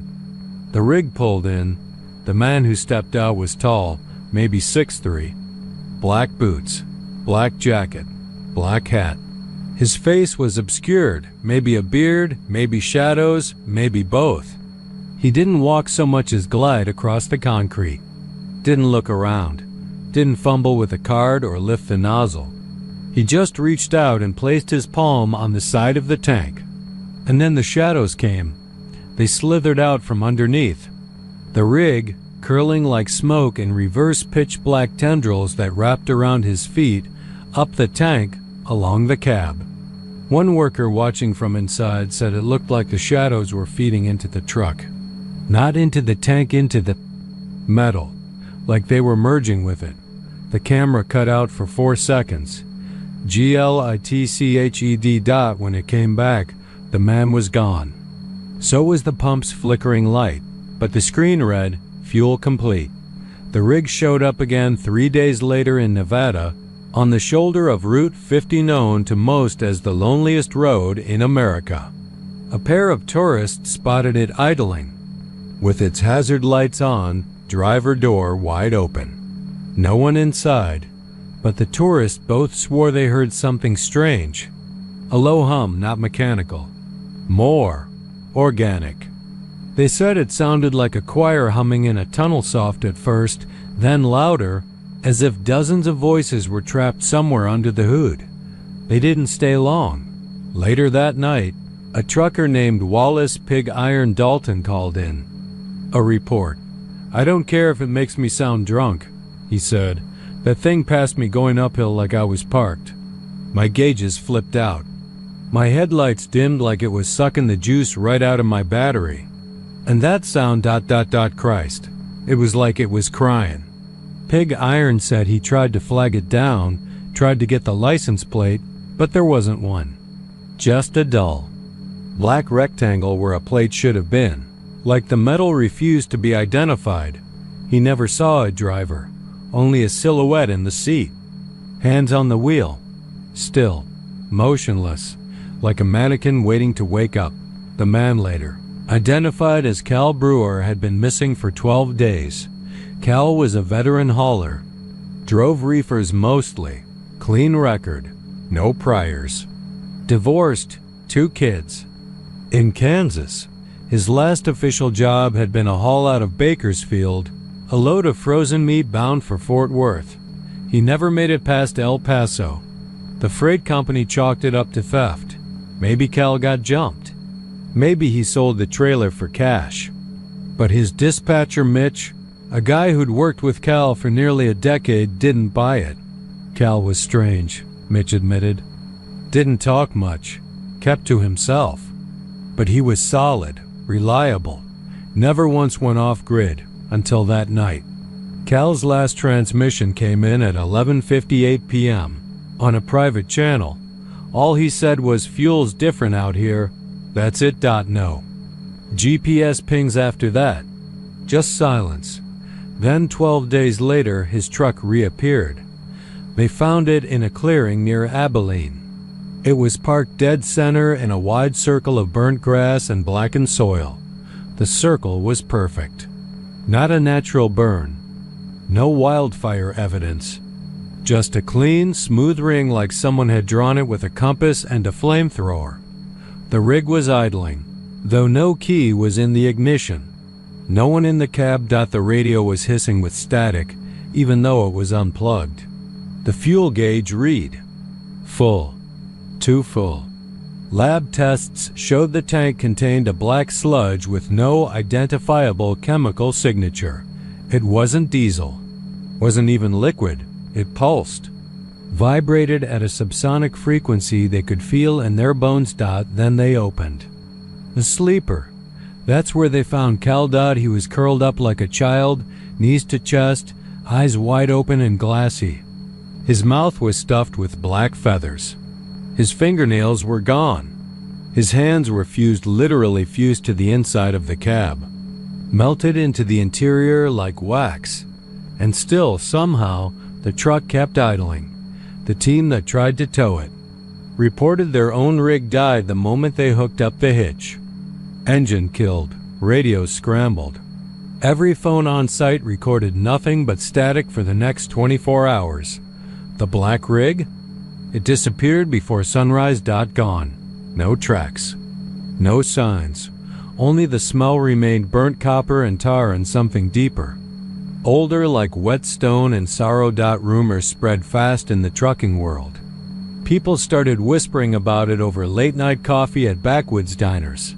The shadow rig, they called it. They said if your CB cuts to dead silence and your fuel starts climbing instead of dropping, turn around. They say it offers a trade. Fuel for screams, and once it knows your name, it finds you. Doesn't matter how far you drive or how well you hide. It finds you. And the next time you stop at a pump and press your hand to the tank, don't be surprised if the shadows press back, because the rig doesn't run on gas anymore. It runs on everything you're afraid to scream.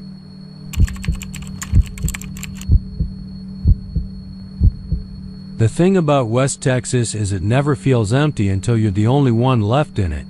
It's all flat earth and boiling sky and miles of scrub that rattle like bones when the wind cuts across the plains. Out there, under all that open nothing, time stretches like a long-haul route with no load and no destination. Just you, your rig, and the miles humming under your tires like a heartbeat you're trying not to think about. Jimmy Stax Delaney had been trucking since before his beard had gone gray and his knees had started to ache whenever he had to back a trailer uphill. He knew the I-40 like the creases on his palms, every rest stop, every speed trap, every cheap motel with cigarette burns in the sheets and trucker channels on mute in the background. But that night around 3:17 a.m., just east of Amarillo, he found something he'd never seen before. He wasn't looking for trouble. Wasn't high, wasn't tired, wasn't lost. Just cruising through the dark with an empty flatbed and enough diesel to make it to Oklahoma City before sunup. The GPS was lit up like a slot machine, humming low in the silence, and the CB was dead, which was odd for a Friday night. No chatter, no warnings. No angry Texans cussing out slow-ass drivers or joking about lot lizards. Then it pinged. Exit 9, Amarillo off-ramp. He frowned. There was no exit 9. There were 8 exits in Amarillo. Always had been. He knew that the way you know the exact rattle in your dashboard or the smell of the seat after too many hours sitting in your own sweat. But there it was, exit 9. He checked the road signs. Nothing. No mile marker. No ramp signs, just empty road. Stretching on under a sky smeared with burnt moonlight. And then, like a hole had opened in the desert, he saw it. A narrow gravel turnoff veering right, framed by rusted poles with no lights and no name. No reflectors. Just a gap in the barrier like something had bitten a chunk out of the highway and swallowed it whole. Stack slowed down. His headlights barely touched the path. Just scrubland and dust ahead. No reason to turn. No good reason anyway, but he did. And the moment his wheels hit gravel, the GPS went dark. The CB let out a hiss like a snake being stepped on. And the air got thick, like driving through smoke with no smell. The gravel path curled like a question mark through the sand. No other tire tracks, no signs of life. Just heat pouring in from the outside like the desert was trying to melt the metal off the frame. 10 minutes in, he spotted lights ahead. A diner, old and sagging, set crooked in the dirt like it had been abandoned for years, and someone had just now remembered it was supposed to be open. Neon lights buzzed above the roof. Hattie's Stop In, open 24/7, only half the letters worked. The H flickered like it had a cough. He parked. The engine sputtered once, then died. No dashboard lights.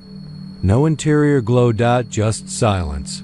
The diner looked like the kind of place where you'd expect to see pie under a glass dome and a waitress named Darlene chewing gum behind the counter.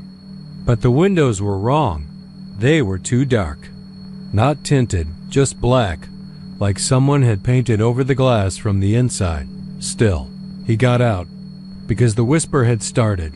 He couldn't say when it began, maybe right after he left the highway, maybe before, but now it was inside the cab, inside his head, whispering like it was sitting in the passenger seat. You've been here before. The diner bell didn't ring when he stepped inside. Not that it mattered. No one looked up. There were 5 people seated in the booths, 4 men, 1 woman, all perfectly still. Their heads down. Their faces pale like the wax figures in that weird museum in San Antonio. Not blinking. Not moving. Behind the counter stood a woman in a white dress. Her apron was clean. Too clean. She smiled, but her teeth looked like bone, real bone. Not enamel. Coffee? She asked, but it didn't sound like a question. More like a test. He nodded. She poured black coffee into a chipped mug with Hattie's etched in faded red. He stared at the mug. Inside it, he saw his reflection. But it wasn't him. Not exactly. The man in the coffee was older, gaunt, face grayed with ash, lips blue like he'd drowned in something that wasn't water. And then he blinked. Stack slammed the cup down. I gotta go, he muttered, backing out of the diner. But the people in the booths turned their heads in unison. Their mouths were open, not screaming, just open, like they'd forgotten how to close them. Like they were mid-breath in a scream that never ended. Outside, the rig was gone. Nothing but sand. No road. No truck. No sky above him now, just black, swirling like smoke caught in a jar. He turned in every direction and all he saw was desert, bleeding into more desert, as if the world had been wiped clean and left raw.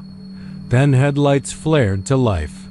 Behind him, his rig, but different now, taller, heavier, something hitched to it. A trailer, matte black, covered in handprints, small ones, like a child's, like hundreds of them, pressed into the metal from the inside. He didn't hook a trailer. That night, he hadn't hauled anything, but it was there. The doors pulsing like lungs, and from inside came the whisper, "Take it back. Take it all back." He didn't ask what it was. He knew the things he never confessed, the roads he shouldn't have driven. The crash in 1998 that left 3 people dead and how he'd kept on driving told the cops he hadn't seen anything. The hitchhiker he left behind in the Panhandle cold. The woman at the way station he'd cursed it out 2 days before she vanished. The trailer knew, and it wasn't letting him leave. He climbed into the cab, hands shaking. The gauges lit up green. The rig started itself. The GPS blinked once then. Showed nothing. No route. No roads. Just one blinking red word in the corner. Looping. He drove and drove and every few miles. He passed Hattie's again and again. Same diner. Same flickering sign. Same wax faces staring out the window now. The trailer never let go. And he never found the off-ramp again. That was 3 years ago. Now, late at night, truckers swear they hear a rig rumble across the flatlands east of Amarillo, where the highway runs dead silent and no exits break the stretch. Some say they've seen the off-ramp, just a narrow slit in the earth that disappears the moment you blink. And if your CB starts to hiss, if your GPS pings something called exit 9, keep driving. Don't. Slow down. Don't look in your mirrors, because if you see that black trailer behind you, it's already too late.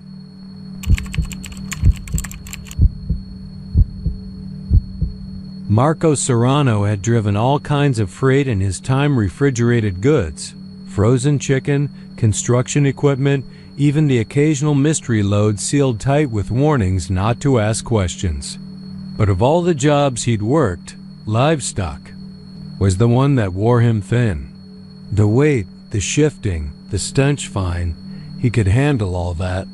But it was the eyes that got to him. Cattle eyes, deep and black and sad, like they knew more about the world than they should. He'd run that Lubbock to Corpus livestock line more times than he could count. Knew every greasy spoon on the way down. Knew which hills screwed with his axles. Knew which gas stations had the good bathrooms and which had faucets that only trickled. But that night he took a shortcut. They were rebuilding the overpass on 83, and Google Maps offered a little 2-lane detour that cut through a place he'd never heard of, Larkspur County. 1 road in, 1 road out, it said. A few extra minutes, but no traffic. Easy roll. Marco remembered glancing at the clock. 2:23 a.m. The cattle were quiet. Too quiet. Usually they stomped or huffed or banged against the trailer. Not tonight. No shifting weight. No snorts. Just silence. Fog crept in around mile marker 34. Not like morning mist. This stuff was thick and yellow-gray, swirling low to the ground. Like it was alive. Like it had hands and was trying to crawl into his cab through the vents. Then he saw the fence. Half-rotted. Posts lined the road. Barbed wire hung loose in loops like torn mouths, and faded paint warned nitrogen monoxide trespassing in red slashes. But there were no houses, no barns.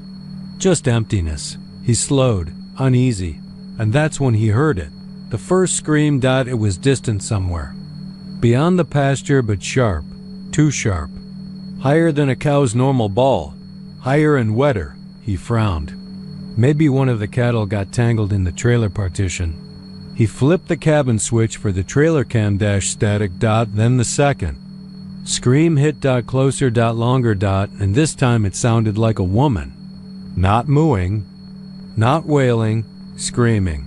Full-bodied, throat-tearing. Desperate terror. Marco slammed the brakes. The trailer shifted behind him, and a few thumps echoed from inside. Still, no moos. Not one. He threw on the hazard lights and grabbed his flashlight. Opened the driver door. The fog hit him in the face like breath from a dying animal, hot, damp, and sickly sweet. He walked around to the back. Gravel crunched beneath his boots. The road behind him was gone, swallowed by the night. The flashlight beam jittered, flickering, and then he saw them. The cattle in his trailer were all pressed to one side, eyes wide, bodies trembling. Silent. Marco climbed halfway up the side ramp to get a better look. That's when the third scream came. Louder. Right beside the truck.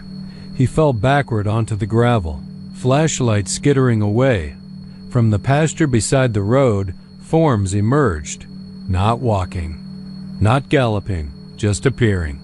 Dozens of cattle, shoulder to shoulder, watching him from the fog.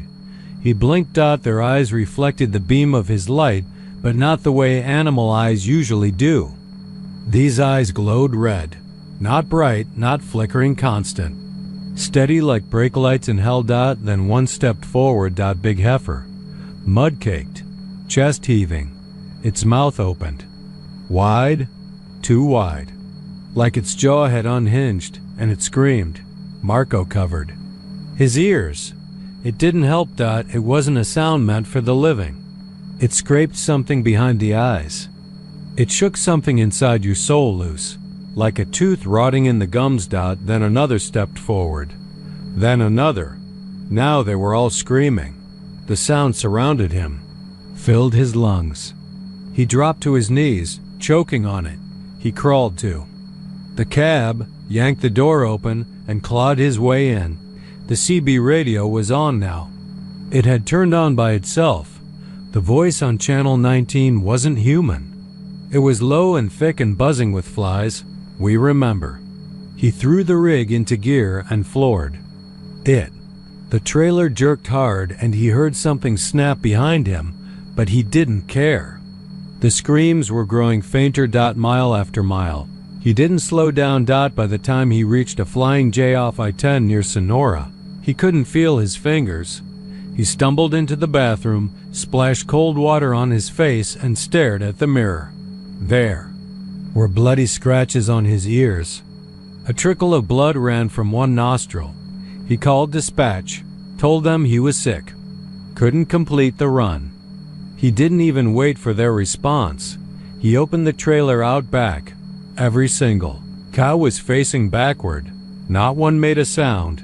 Not then. Not ever again. They stood silently in their pens. Day after day, never eating, never lying down, eyes dull and wet and wrong. The buyer euthanized the entire lot within the week. They never figured out why. Marco quit hauling livestock. Hell, he quit trucking altogether. Bought a used sedan and moved to El Paso. Found a job working security at a junkyard. He doesn't talk about that night. But sometimes, late at night, when the wind dies and the city lights dim just enough, he hears it again. A scream, low and buried.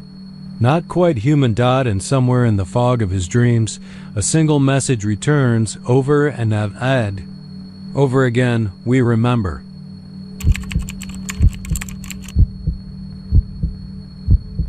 They say Route 287's hungry. Not for wrecks, not for blood, not in the usual way. Not like those winding mountain passes that love to flip a rig into the trees. 287 isn't fast like that. It's not a killer, not directly. It's a thief. And not just of rubber either. You'll hear the old-timers say it at the edge of gas station parking lots in places like Childress or Electra. Places that still feel haunted by the Dust Bowl and the things the wind used to carry. They lean against their trucks, arms folded, eyes squinting into the past. They talk low, like the road itself might be listening. That stretch eats tires, they say, and if you're real unlucky, it'll eat you too. The thing is, there's no pattern to it. No logic. That's what makes it worse. You can be hauling fresh tires from a brand new factory. You can be riding with a full set just installed in Fort Worth. Doesn't matter. You can be on cruise control, perfect weather, open road, full tank, music playing low. Everything feels normal. And then nothing. Not a bump, not a blow up. No warning. You're just on the rim. One of your tires is gone. Not shredded, not blown. Gone. Like someone reached under your trailer with a box cutter made of shadow and peeled it off the wheel like skin off a grape. You pull over, cursing, confused. Maybe you get out. Maybe you see the tires really gone, like it was. Never there. No rubber, no tread marks, just the rim. Cold to the touch. You scratch your head, thinking maybe you've been driving too long. Maybe it's fatigue. You pop another caffeine pill, drink another can of Monster, and keep rolling after you swap in the spare. But that's just the start. Because later, maybe an hour down the road, maybe a full day, you realize something's missing. Something else. You're not sure what at first. It's subtle. A nagging itch in the back of your head. Like a word on the tip of your tongue that refuses to show itself. For some folks, it's just a name. Maybe their old dog. Maybe a song they used to love. No big deal, right? But for others, it's bigger dot, like waking up and not remembering your sister's face. Or forgetting you ever had a first wife. Or looking at the photo of your son taped to your dashboard and feeling absolutely nothing. Like the picture was someone else's kid. 287 doesn't just take tires. It takes pieces. There was a guy I knew, ran by the name of Deke Morrison. Tall, chain smoker, eyes like yellow glass. Deke drove reefers out of Houston, up toward Amarillo. Every couple weeks. Good guy, sharp. Took pride in his rig, always kept her shining. One night, he called me from a gas station off 287. Said he'd lost a steer tire somewhere south of Memphis, no blowout. Just gone. I ain't kidding, Jack, he said, voice tight. I felt it tug, like a weird lean. Pulled over and it was gone. Not flat gone. I looked behind me. Nothing. No rubber, no smoke, not even a damn scuff on the road. I asked if he was all right. He paused, breathing heavy through the phone. I don't remember what I'm hauling. That froze me. Deke was meticulous. Knew every bill, every detail. Always said if you didn't know your load, you didn't deserve the wheel. It's a reefer trailer, he said. I remember that. But I can't remember what's inside. I told him to check the paperwork. There wasn't any no bill. Ovulating. No stickers. No stamps. Just a sealed trailer and a memory shaped like a hole. A deep yawning nothing. 3 days later, Deke parked his rig in a Wichita Falls rest area and walked off into the mesquite. They found his body 6 weeks later, curled up under a tree, smiling like he just heard the funniest joke in the world. His wallet was empty. His teeth were missing. The autopsy said exposure. I say 287 got him. Then there was Liz Calderon. Tanker hauler. One of the best I ever met. Liz broke down on 287 in August. She called her wife back in San Antonio and said, "The sky's wrong. It's too flat." Then the call cut out. Took dispatch 10 hours to find her rig. Just sitting there, hazards off, cab door open. The engine was cold. The tires were pristine. Liz was in the sleeper berth, eyes wide open, staring straight at the ceiling like she'd seen God himself come down through the fiberglass. Only thing she said for 2 days was, "I left her at the station, but I don't know who her is. Some folks claim it's the land." That West Texas scrub holds too many bones, too many secrets. That stretch of road runs straight through ghost country, places no one should have settled, places people were pushed into after they'd been pushed out of everywhere else. The wind out there sounds like voices sometimes, especially when you're tired. Others say it's something older, that there's a piece of 287 that doesn't belong in our world. Just a few hundred feet. Enough for something to slip through. You see, the road's always been there. Even before trucks, before wagons, before rail. The Comanche wouldn't ride that stretch. The Spanish never mapped it. Even now, GPS flickers and reroutes when you're on it, like it doesn't trust itself. You ever watch the horizon out there? It moves, just a little. Like the land's breathing, like it's watching. Don't drive that way anymore. Last time I did, It took a tire off my back axle and the name of my first dog. I didn't even know it was gone until I saw an old photo tucked into my sun visor and felt nothing. Couldn't even read the handwriting on the back. That's what gets you. You don't know what's gone until someone shows it to you. And by then, it's too late. It's not a memory anymore, it's a stranger's ghost. So if you ever run Route 287 and your tire disappears, like it was never there, don't stop. Keep driving. Don't look behind you. Don't check the mirrors. Don't think about what's missing, because whatever the road took, it ain't giving back. And if it does, it won't be the same. Not even close.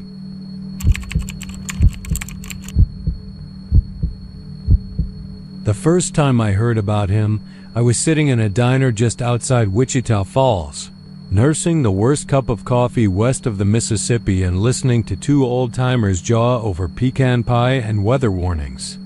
One of them leaned in low and said, "Heard someone picked up the raincoat again last night. Brakes failed just outside Henrietta. Kid wrapped his rig around a cottonwood tree like ribbon on a goddamn Christmas present." The other guy just muttered, "Fool, should've known better.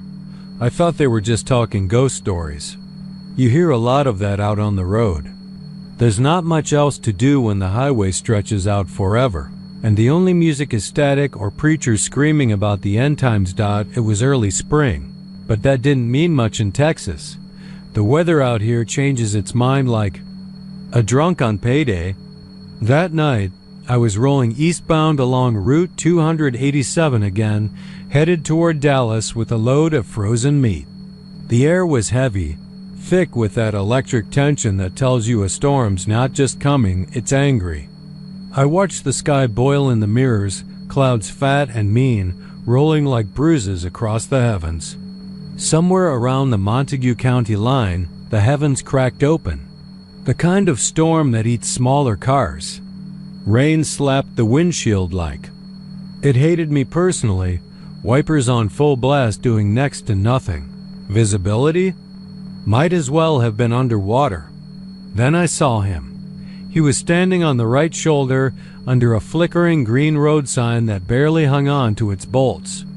A tall man, maybe 6'2", wearing a long yellow raincoat with the hood pulled low over his head.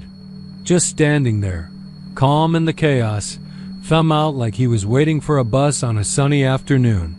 No umbrella, no bag, no fear. I should have kept driving. Every voice in my head screamed not to stop. My gut twisted like a snake. But the road does strange things to a man, especially in the dead hours. You think you're tough, think you're rational, but then you go long enough without sleep, with nothing but the engine hum and the occasional buzz of the CB, and you start making bad decisions. I braked and pulled to the shoulder. He didn't move until I leaned over and popped the passenger door. "You heading east?" he asked, voice like gravel soaked in rainwater. "Yeah," I said, trying not to look too hard at his face. I couldn't see it anyway. Just shadows. Under that yellow hood he climbed in. No sound, no wet squish of boots, nothing. Just the soft squeak of the passenger seat as he settled in. No steam off him, no soaked clothes, even though the rain was torrential. Just a faint, musty smell like wet leaves in a metal drum. We rolled on at first. He was silent. So was I. I've never been one for small talk, especially not in the middle of a storm. But there was something about the silence that felt unnatural. Too complete. I turned on the radio just to break it, but it spat nothing but white noise. Every station. Even the CB was dead. No truckers, no chatter, no weather warnings. Just static. "You drive this stretch often?" he asked after a while. "Yeah." "Every few weeks," he nodded, slow and deliberate. "Dangerous road. People forget that. Flat doesn't mean safe. Storm like this, I don't forget anything." "You will," he said. "You will soon." I laughed, but it sounded wrong, too loud in the cab. What's that supposed to mean? He didn't answer. The lights on my dash blinked. Just once. Like a hiccup in the wiring. Then again, more urgent. I looked down, battery light, ABS light, brake system light. All flaring red. What the hell? I muttered. The engine sounded fine, but the steering felt loose, like the truck didn't want to stay on the road. I tapped the brakes. Nothing. The pedal went soft. Then it hit the floor like it wasn't even connected to anything. No, no, no, I muttered, trying again. Still nothing. No response. We were doing 65 through one of the slickest stretches of highway in the county, and I had no brakes. I turned to him. You hear that? I've got no. He was gone. Not like he'd opened the door and stepped out. Not like he'd vanished. Into thin air. More like he'd never been there at all. The seat wasn't wet. There were no footprints. Just a few drops of yellow paint smeared across the seatbelt latch dot, and then the wind picked up. It howled through the seams of the cab. Like a scream. I white-knuckled the wheel, downshifted, prayed the tires wouldn't lock on the slick road. I could see the lights of a gas station up ahead, a blur in the rain, and I aimed for it. I jackknifed the trailer into a wide gravel lot and slammed into a ditch, snapping a fence post and nearly rolling the whole rig.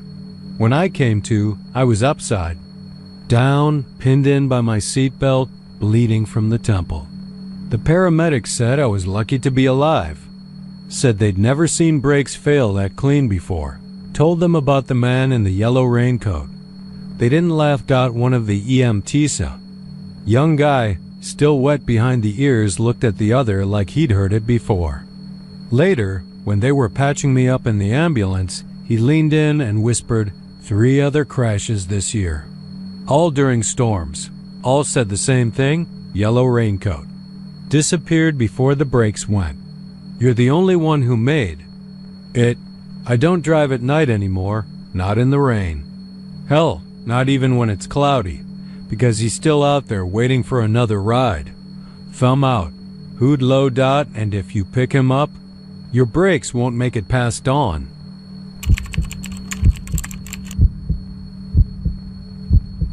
They tell you not to stop at the Van Horn rest stop after midnight. Ask any long-haul driver who's been in the game more than a year, they'll say it plain. Keep rolling or keep someone close.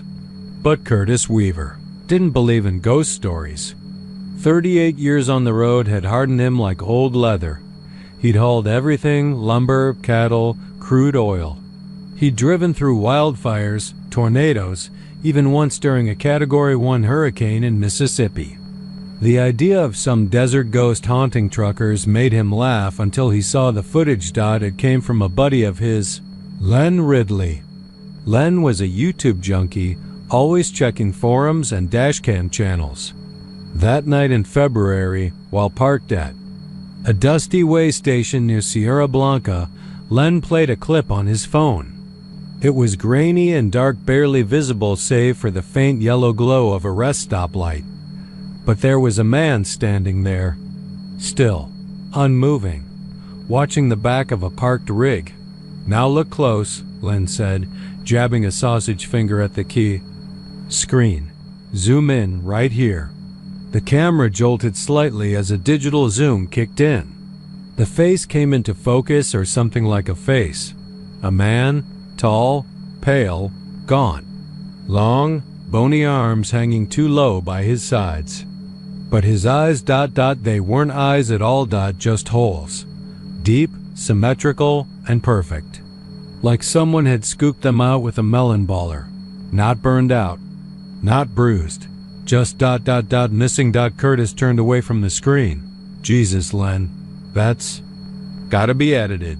But Len shook his head. 3 drivers gone in 3 weeks. 1 here at this rest stop, 1 outside Lubbock, 1 south of Midland. No signs of struggle. Doors locked from the inside. No sign of trauma. Just gone. Curtis had waved it off then, but something about those eyes gnawed at the back of his mind. Then came the night Curtis found himself ahead of schedule, hauling refrigerated medical supplies toward Tucson. He was tired more than he should have. But the desert air was still and dry and the roads were empty. He pulled into Van Horn around 2:40 a.m. He didn't even remember making the decision. It was like his hands turned the wheel on their own. The rest stop was dead silent. One overhead bulb cast a pale yellow glow on the cracked concrete. A soda machine buzzed. A payphone with no receiver swayed in the windless air. Curtis stepped out of the cab to stretch. His boots echoed. He looked around. Not a soul. He leaned against the rig, lit a cigarette, and stared at the distant jagged hills beyond the highway. Then he heard it barely audible at first, a whisper of gravel behind him. A sound like something shifting its weight. He turned .no. 1. Then, over the CB, which was turned off, came a voice. Curtis. He froze. The mic wasn't even connected. Curtis, you looked. That's all it takes. His breath caught in his throat. He backed up toward the cab, reached for the door handle. Then he saw him, standing between the back wheels of a parked trailer across the lot. Still as a cutout, pale face glowing under the light, hollow sockets staring straight at him. Curtis blinked. The figure was gone. No footsteps. No sound, just empty space. The silence that followed was the kind that screamed. He jumped into the cab, locked the doors, turned on every light he could. But something inside him already knew it was too late. He left the stop burning rubber, adrenaline coursing like fire. By the time the sun broke the horizon near Lordsburg, Curtis felt like he'd been chewed up and spit out. Still, he forced himself to laugh. But the call came just after noon. His youngest boy, Owen, had collapsed at basketball practice. Massive aneurysm. Dead before he hit the floor. Healthy. Strong. 17. Curtis didn't cry right away. He just looked at the phone in his hand and remembered the eyes. Remembered that stillness. That void. Owen's funeral was 3 days later. Curtis never made it. His rig was found parked along a deserted road just off Highway 190. The engine was still idling. The door was locked. CB mic on the seat. No Curtis. Inside. The windshield had been scrawled from the inside with long, uneven fingernail scratches. He sees through you. The smell in the cab was strange, not decay, not sweat. Something like ash and wet rust. The dash cam had stopped recording at exactly 2:47 a.m. Investigators found one final frame before the signal died. A tall man in a hooded sweatshirt, standing. Still. With no eyes. They reviewed footage from other rigs at the rest stop. 8 different drivers caught glimpses of him over the past 6 months. Some showed him partially behind a trailer on the edge of a frame, reflected in a side mirror. Others showed him closer, clearer, and every single driver who saw him, someone in their life died within 3 days. A child, a spouse, a sibling. Never the driver. Always someone they loved. It didn't make sense. There was no pattern, no obvious motive. Just the image, always at night, always between 2:30 and 3 a.m., and always.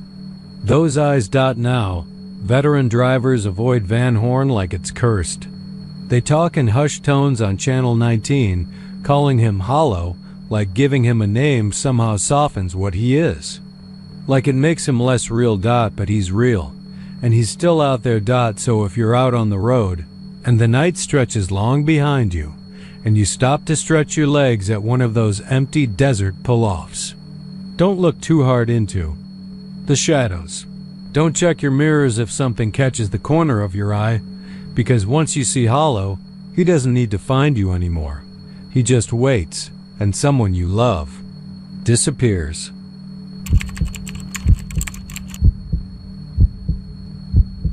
They said the road was cursed long before the highway department laid the blacktop. Before there was an asphalt scar running through the heart of Devil's Pass, It was a cattle trail, then a stagecoach route, and long before that, a Comanche. Burial path no white man had the right to touch. Locals in Pecos County wouldn't speak of it. Old ranchers warned their grandkids never to take that shortcut. Even the coyotes stayed clear. But truckers are different. They don't get paid to be scared. They get paid to deliver on time. Mason Burke wasn't new to Texas roads. He'd been hauling since '96, worked hurricane relief after Katrina, and once drove 3 days straight with a broken axle just to get his wife home from chemo. But Mason was tired now. Tired and broke. The kind of broke where you say yes to any load because the mortgage is past due and your kid needs braces you can't afford. The dispatcher didn't warn him. They never do. Just said it was a simple overnight run. Oilfield tools from El Paso to Del Rio, cutting south across State Route 285. Mason punched it into his GPS and saw the familiar stretch through Devil's Pass pop up. He paused for a second, thought about going around. But that would add 2 hours, and 2 hours meant overtime.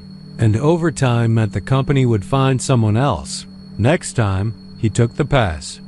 He shouldn't have. It started with the radio. Mason kept his CB on low. A background hum that made the miles pass faster. He was just coming up on mile marker 51, nothing but open scrubland and thorn brush on either side when the signal fizzled out. Not static. Something worse. Like gurgling. Like wet breath. Then the words came through. Garbled. Choked. You forgot. To pay. Mason jerked upright. Switched channels. All dead. Switched off the unit entirely. Heart thumping against the ribs like a boot against a locked door. He told himself it was a prank. Some sick kid with a pirate signal. Then he saw it. Just past the curve. Where the rock walls turned sheer and the desert pressed in like a coffin stood a toll booth. An honest-to-God concrete toll booth in the middle of the highway, complete. With a rusted pole arm and a booth barely big enough for a man to stand in. No lights, no sign of power. Just a smeared glass window with something red flaking along the edges. At first, Mason thought it was abandoned. Then he saw the drawer slide open. It made a screeching sound, metal on metal. Inside was a single thing. A blade, old, rusted, serrated. Carved into the steel of the drawer were 4 words. Pay in blood. Only blood. He laughed. Nervously. Looked around for cameras. A stunt? Some YouTube prank? But there were no tracks in the dust. No footprints. No tire marks. Just the booth. And the silence. The longer he sat, the colder the cab got. It was June in Texas and frost was forming on his windshield. His breath came out in little white clouds. The red warning light on the arm blinked. Once. Twice. Then the sobbing started. From inside the booth. Not loud. Not theatrical. Just low, broken sobs. Like a child who'd been left in the dark too long. Mason stared. The booth was empty. He could see that. But the crying continued. And then the voice came again. This time from behind him, even though he was alone in the cab. You forgot to pay. He shoved the door open, stumbled out into the cold, his boots slipping on blacktop that shimmered like ice. The drawer was still open. The blade waiting. Mason was a good man, but not a superstitious one. He spit in the drawer and shoved it shut. Toll arm lifted. He got back in the cab. Engine roared. Wheels turned. He didn't look back, but something followed. It didn't ride in the cab. It clung to the rig up near the back of the sleeper where no mirror could reach. It wasn't there when he pulled into the rest stop an hour later, but he felt it in the air. Like someone breathing behind his neck every time he slowed down. Like whispers beneath the hum of the tires. When he reached Del Rio and unloaded, he nearly cried with relief. But that night in the motel bed, he woke up at 2:13 a.m. to the sound of knocking. Not at the door. Not at the window. From underneath the bed. He didn't move. The knocking stopped. Then came the voice again, low and hateful. You forgot to pay. The next day, Mason drove home to Midland. He didn't stop, didn't fuel up, didn't sleep. When he reached his house, his wife was gone. Her phone on the counter, her purse untouched. Their daughter's room was empty, but the front door was locked from the inside, and in the kitchen, carved into the wall with something jagged and wet, were the words, nitrogen monoxide toll. No family. Mason screamed. He's still driving, they say. No dispatcher, no destination. Just state roads and county highways all over Texas, forever running, looking, trying to pay a debt that can't be paid, because the thing at Devil's Pass doesn't want money. It doesn't want blood. Wants it. Wants penance. Every mile, every breath. And if you skip the toll, you better keep that rig rolling, because the thing that follows, it doesn't sleep. It doesn't stop, and it always gets what it's owed.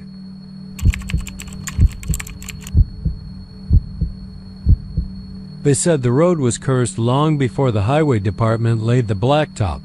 Before there was an asphalt scar running through the heart of Devil's Pass, it was a cattle trail, then a stagecoach route, and long before that, a Comanche burial path no white man had the right to touch. Locals in Pecos County wouldn't speak of it. Old ranchers warned their grandkids never to take that shortcut. Even the coyotes stayed clear. But truckers are different. They don't get paid to be scared. They get paid to deliver on time. Mason Burke wasn't new to Texas roads. He'd been hauling since '96, worked hurricane relief after Katrina, and once drove 3 days straight with a broken axle just to get his wife home from chemo. But Mason was tired now. Tired and broke. The kind of broke where you say yes to any load because the mortgage is past due and your kid needs braces you can't afford. The dispatcher didn't warn him. They never do. Just said it was a simple overnight run. Oil field tools from El Paso to Del Rio, cutting south across State Route 285. Mason punched it into his GPS and saw the familiar stretch through Devil's Pass pop up. He paused for a second, thought about going around. But that would add 2 hours, and 2 hours meant overtime. And overtime meant the company would find someone else. Next time, he took the pass. He shouldn't have. It started with the radio. Mason kept his CB on low, a background hum that made the miles pass faster.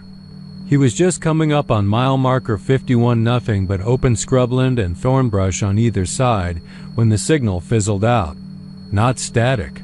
Something worse, like gurgling, like wet breath. Then the words came through, garbled, choked.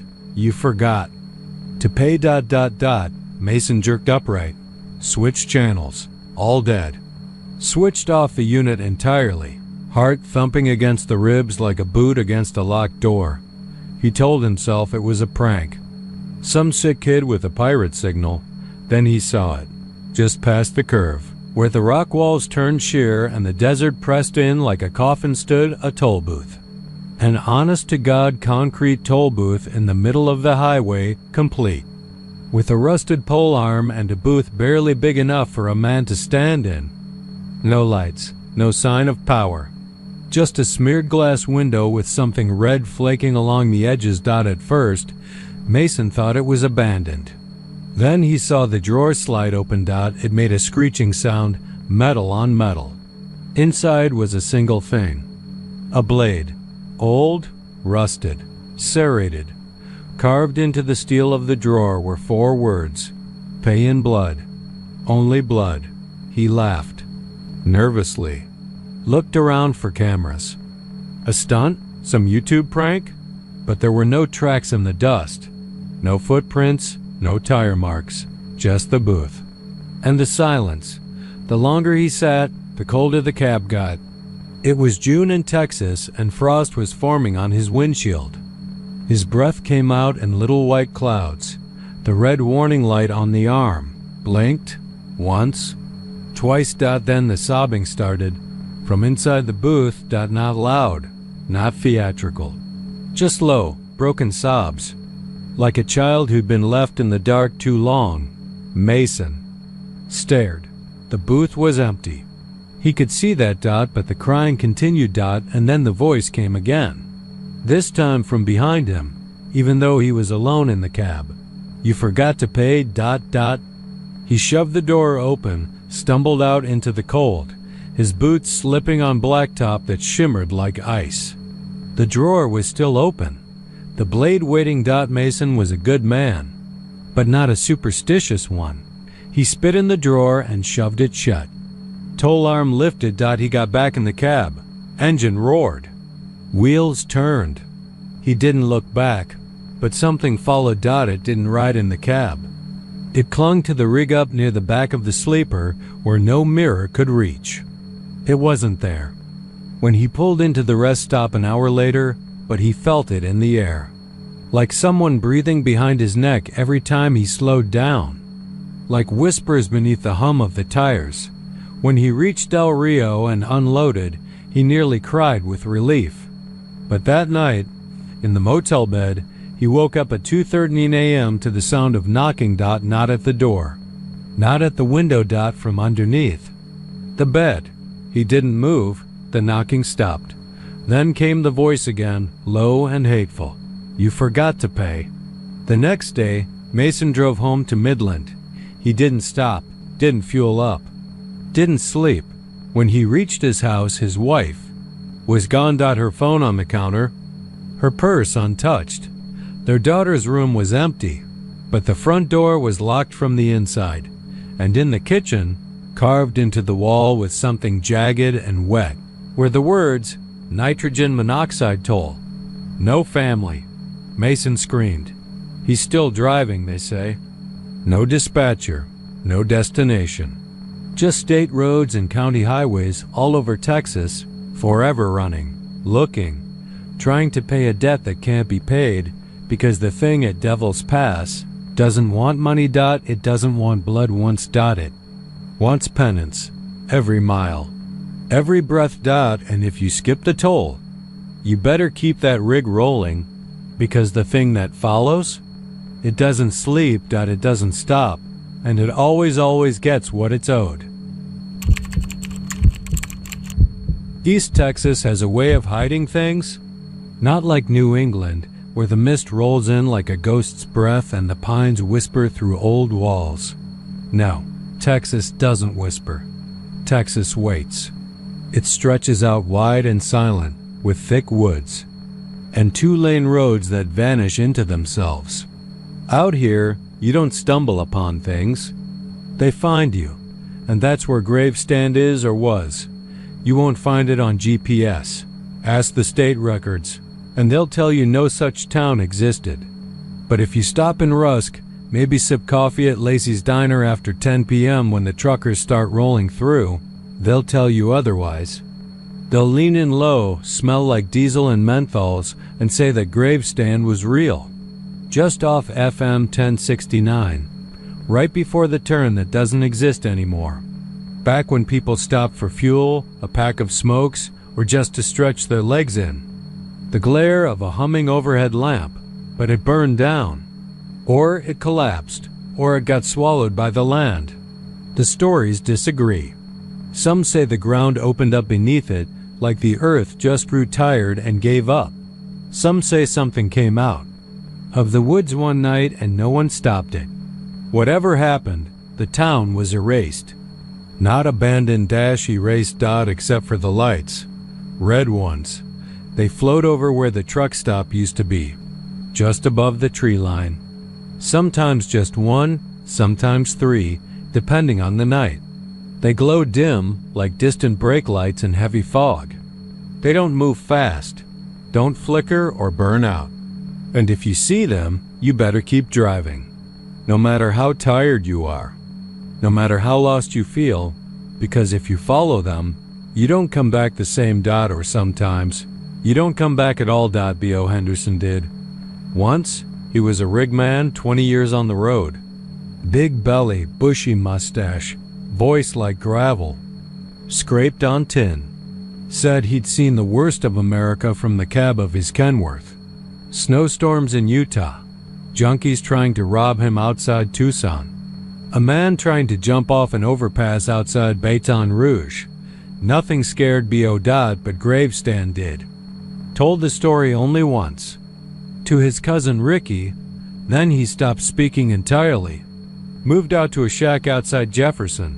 No power, no phone. Just dogs and silence. But Ricky remembered every word. It started like most of those stories do. Too many hours, not enough rest. B.O. had been running late with a shipment of irrigation gear headed to Nacogdoches.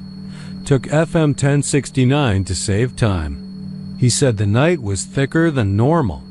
The air had that heavy, sour smell. Like the land had been sweating. He passed a dead possum on the side of the road, then another. Then a deer, its ribcage burst open like wet paper. No blood, just black rot. Then he saw the lights. 2 red dots floating 20 feet ahead of the tree line, high up, too high for tail lights. They hovered in place for a moment. B.O. slowed the truck, blinked hard, thought maybe he was seeing things, but then the lights moved, just barely. Swayed left, then right.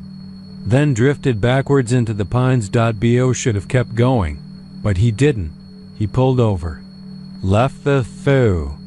Engine running, stepped out with a flashlight.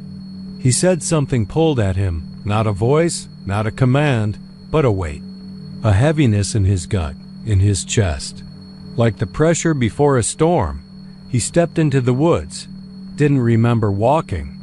More than 30 feet. Didn't remember the flashlight dying. But he said he blinked once, and he was somewhere else. It looked like a motel, but it wasn't. The sky wasn't the right color, kind of a burnt orange, like sunset underwater. And the stars? They moved. The trees didn't look real. Like cardboard cutouts stuck into black earth. The motel sign buzzed, reading Gravestan Inn in flickering neon. Room 11's door stood open. B.O. said the hall smelled like copper and old socks. The carpet was wet under his boots. He stepped inside the room and the door slammed shut behind him. There was no light switch. Just a bulb overhead that pulsed like a heartbeat. The walls moved when he touched them. Not shaking breathing. He sat on the bed and heard someone crying in the vent. Then the vent disappeared. Then the floor opened. Not like a trapdoor. Not mechanical. It just opened. The way lips open when they smile. He fell.